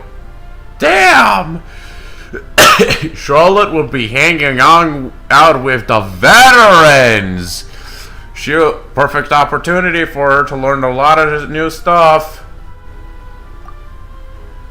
Of course, he's the best dad in the world. Naturally, he's the top reporter in all of Teyvat too. Of course, like father, like daughter. How did I not see Charlotte's father being a reporter? It was kind of obvious with the reporter connections a bit. But it's better at know from the source instead. Better to confirm actually, not the source. If we're lucky, traveler, we'll see each other and not cry. Maybe. Anecdote has been recorded. Okay, our last anecdote of today is Nouvellette visiting the Melusines.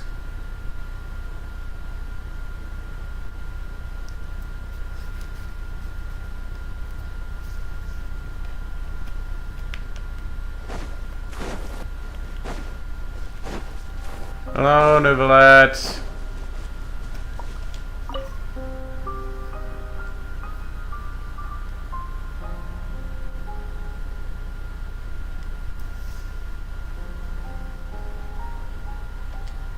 Monsieur Nouvellette!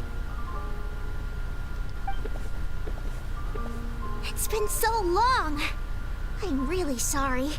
Are we late? Aww, they all came to see him.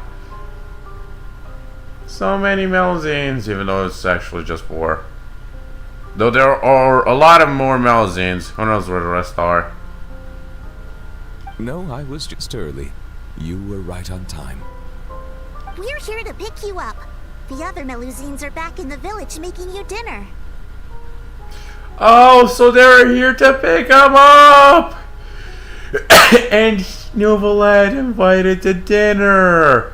That's even better. Oh man, they're now Nouvellette is not invited to those Fontanian parties. No, he is invited to the best party of all, Melusine party, with all the Melusines.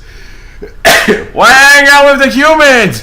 Hang out with your own kind instead. Hang out with the Melusines. Wait, is Caesarine among the rest of the Melusine joining them for dinner, or is she not joining? I'm curious on that little note. Thanks for making the journey.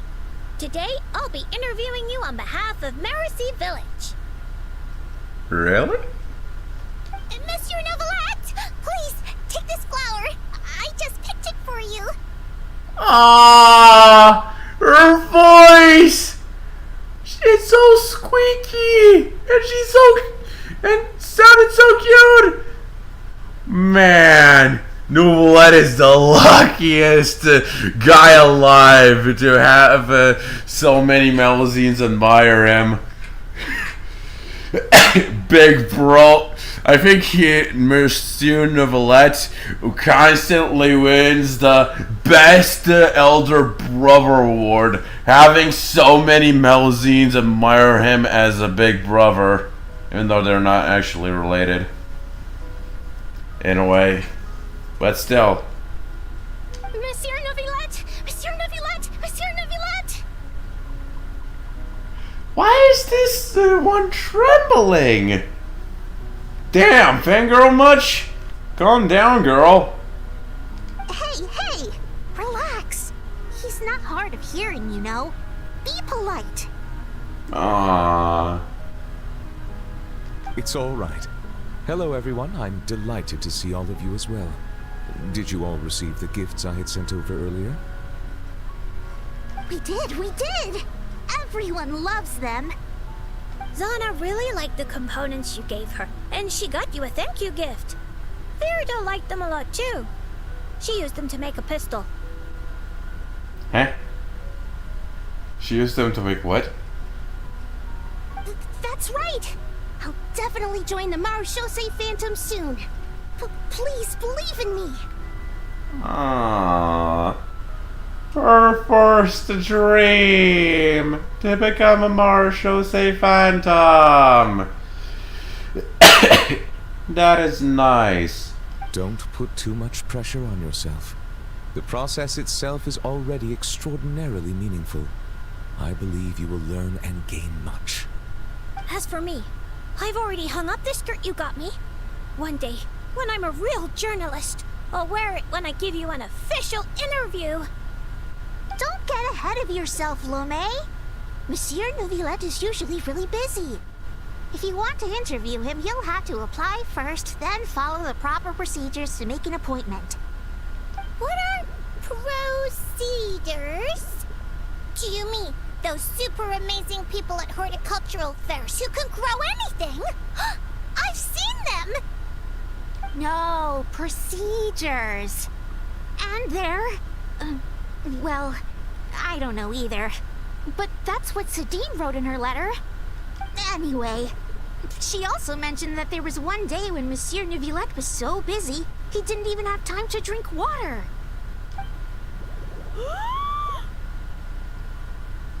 Oh, how could the Palais Mermonia be so cruel? Regarding that particular problem, well, I shall be more careful in the future.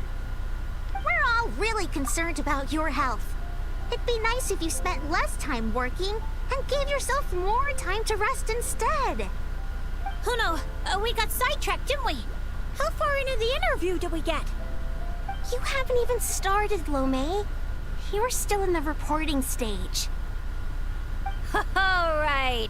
No, wait. That's not right. I still have a ton of questions. We'll need to find a place to sit down for a nice long talk. And don't you worry. Seren told me how tall you are and how you bumped your head the last time you squeezed into one of our homes. So I've already gone and moved all the tables and stools outside. Thank you for being so considerate. I feel much better now. I still prefer being in Mercy Village. We might bump our heads, but it's wonderful. Fontaine, too, has a number of superb places. Today I brought some water sent from Snezhnaya. Unfortunately, the long delivery time has warmed it to room temperature, and I cannot say if the taste will be affected. Then let's hurry up and drink it. It'll be super refreshing with some fresh poisson champ pie. Yeah, come on everyone. Let's bring Monsieur Neuvillette back home pronto. Hooray! Come on, let's go, Monsieur Neuvillette. Aww.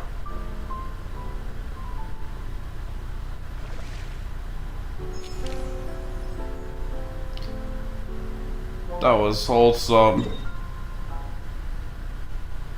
I wonder how long has Neuvillette been looking for a family to call home. Well, whatever the case, he has the Melusines. So he already has a place to call home.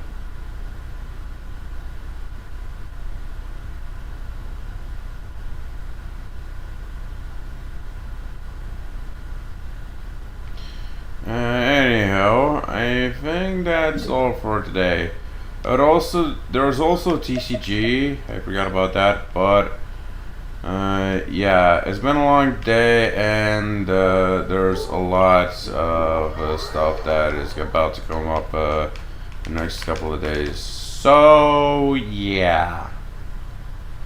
Also, I think I'm of not making shorts for MMD streams and other streams and so on, and just making shorts off of Genshin, or possibly just quitting straight up. Usually I only make those shorts so I can get more views and grow my channel, like my Twitch channel, because I want more viewers to use the comment section and even use the sounders. That's one of the reasons why I stream. But yeah. Thank you everybody very much for watching. If you like the content that I do, please consider to subscribe to my YouTube channel if you're watching from YouTube or YouTube Shorts, or follow me on Twitch or TikTok from whatever platform you're following. Also, please consider to go to my other platforms and follow me or subscribe to those platforms. And I will see you all in the next stream. Bye!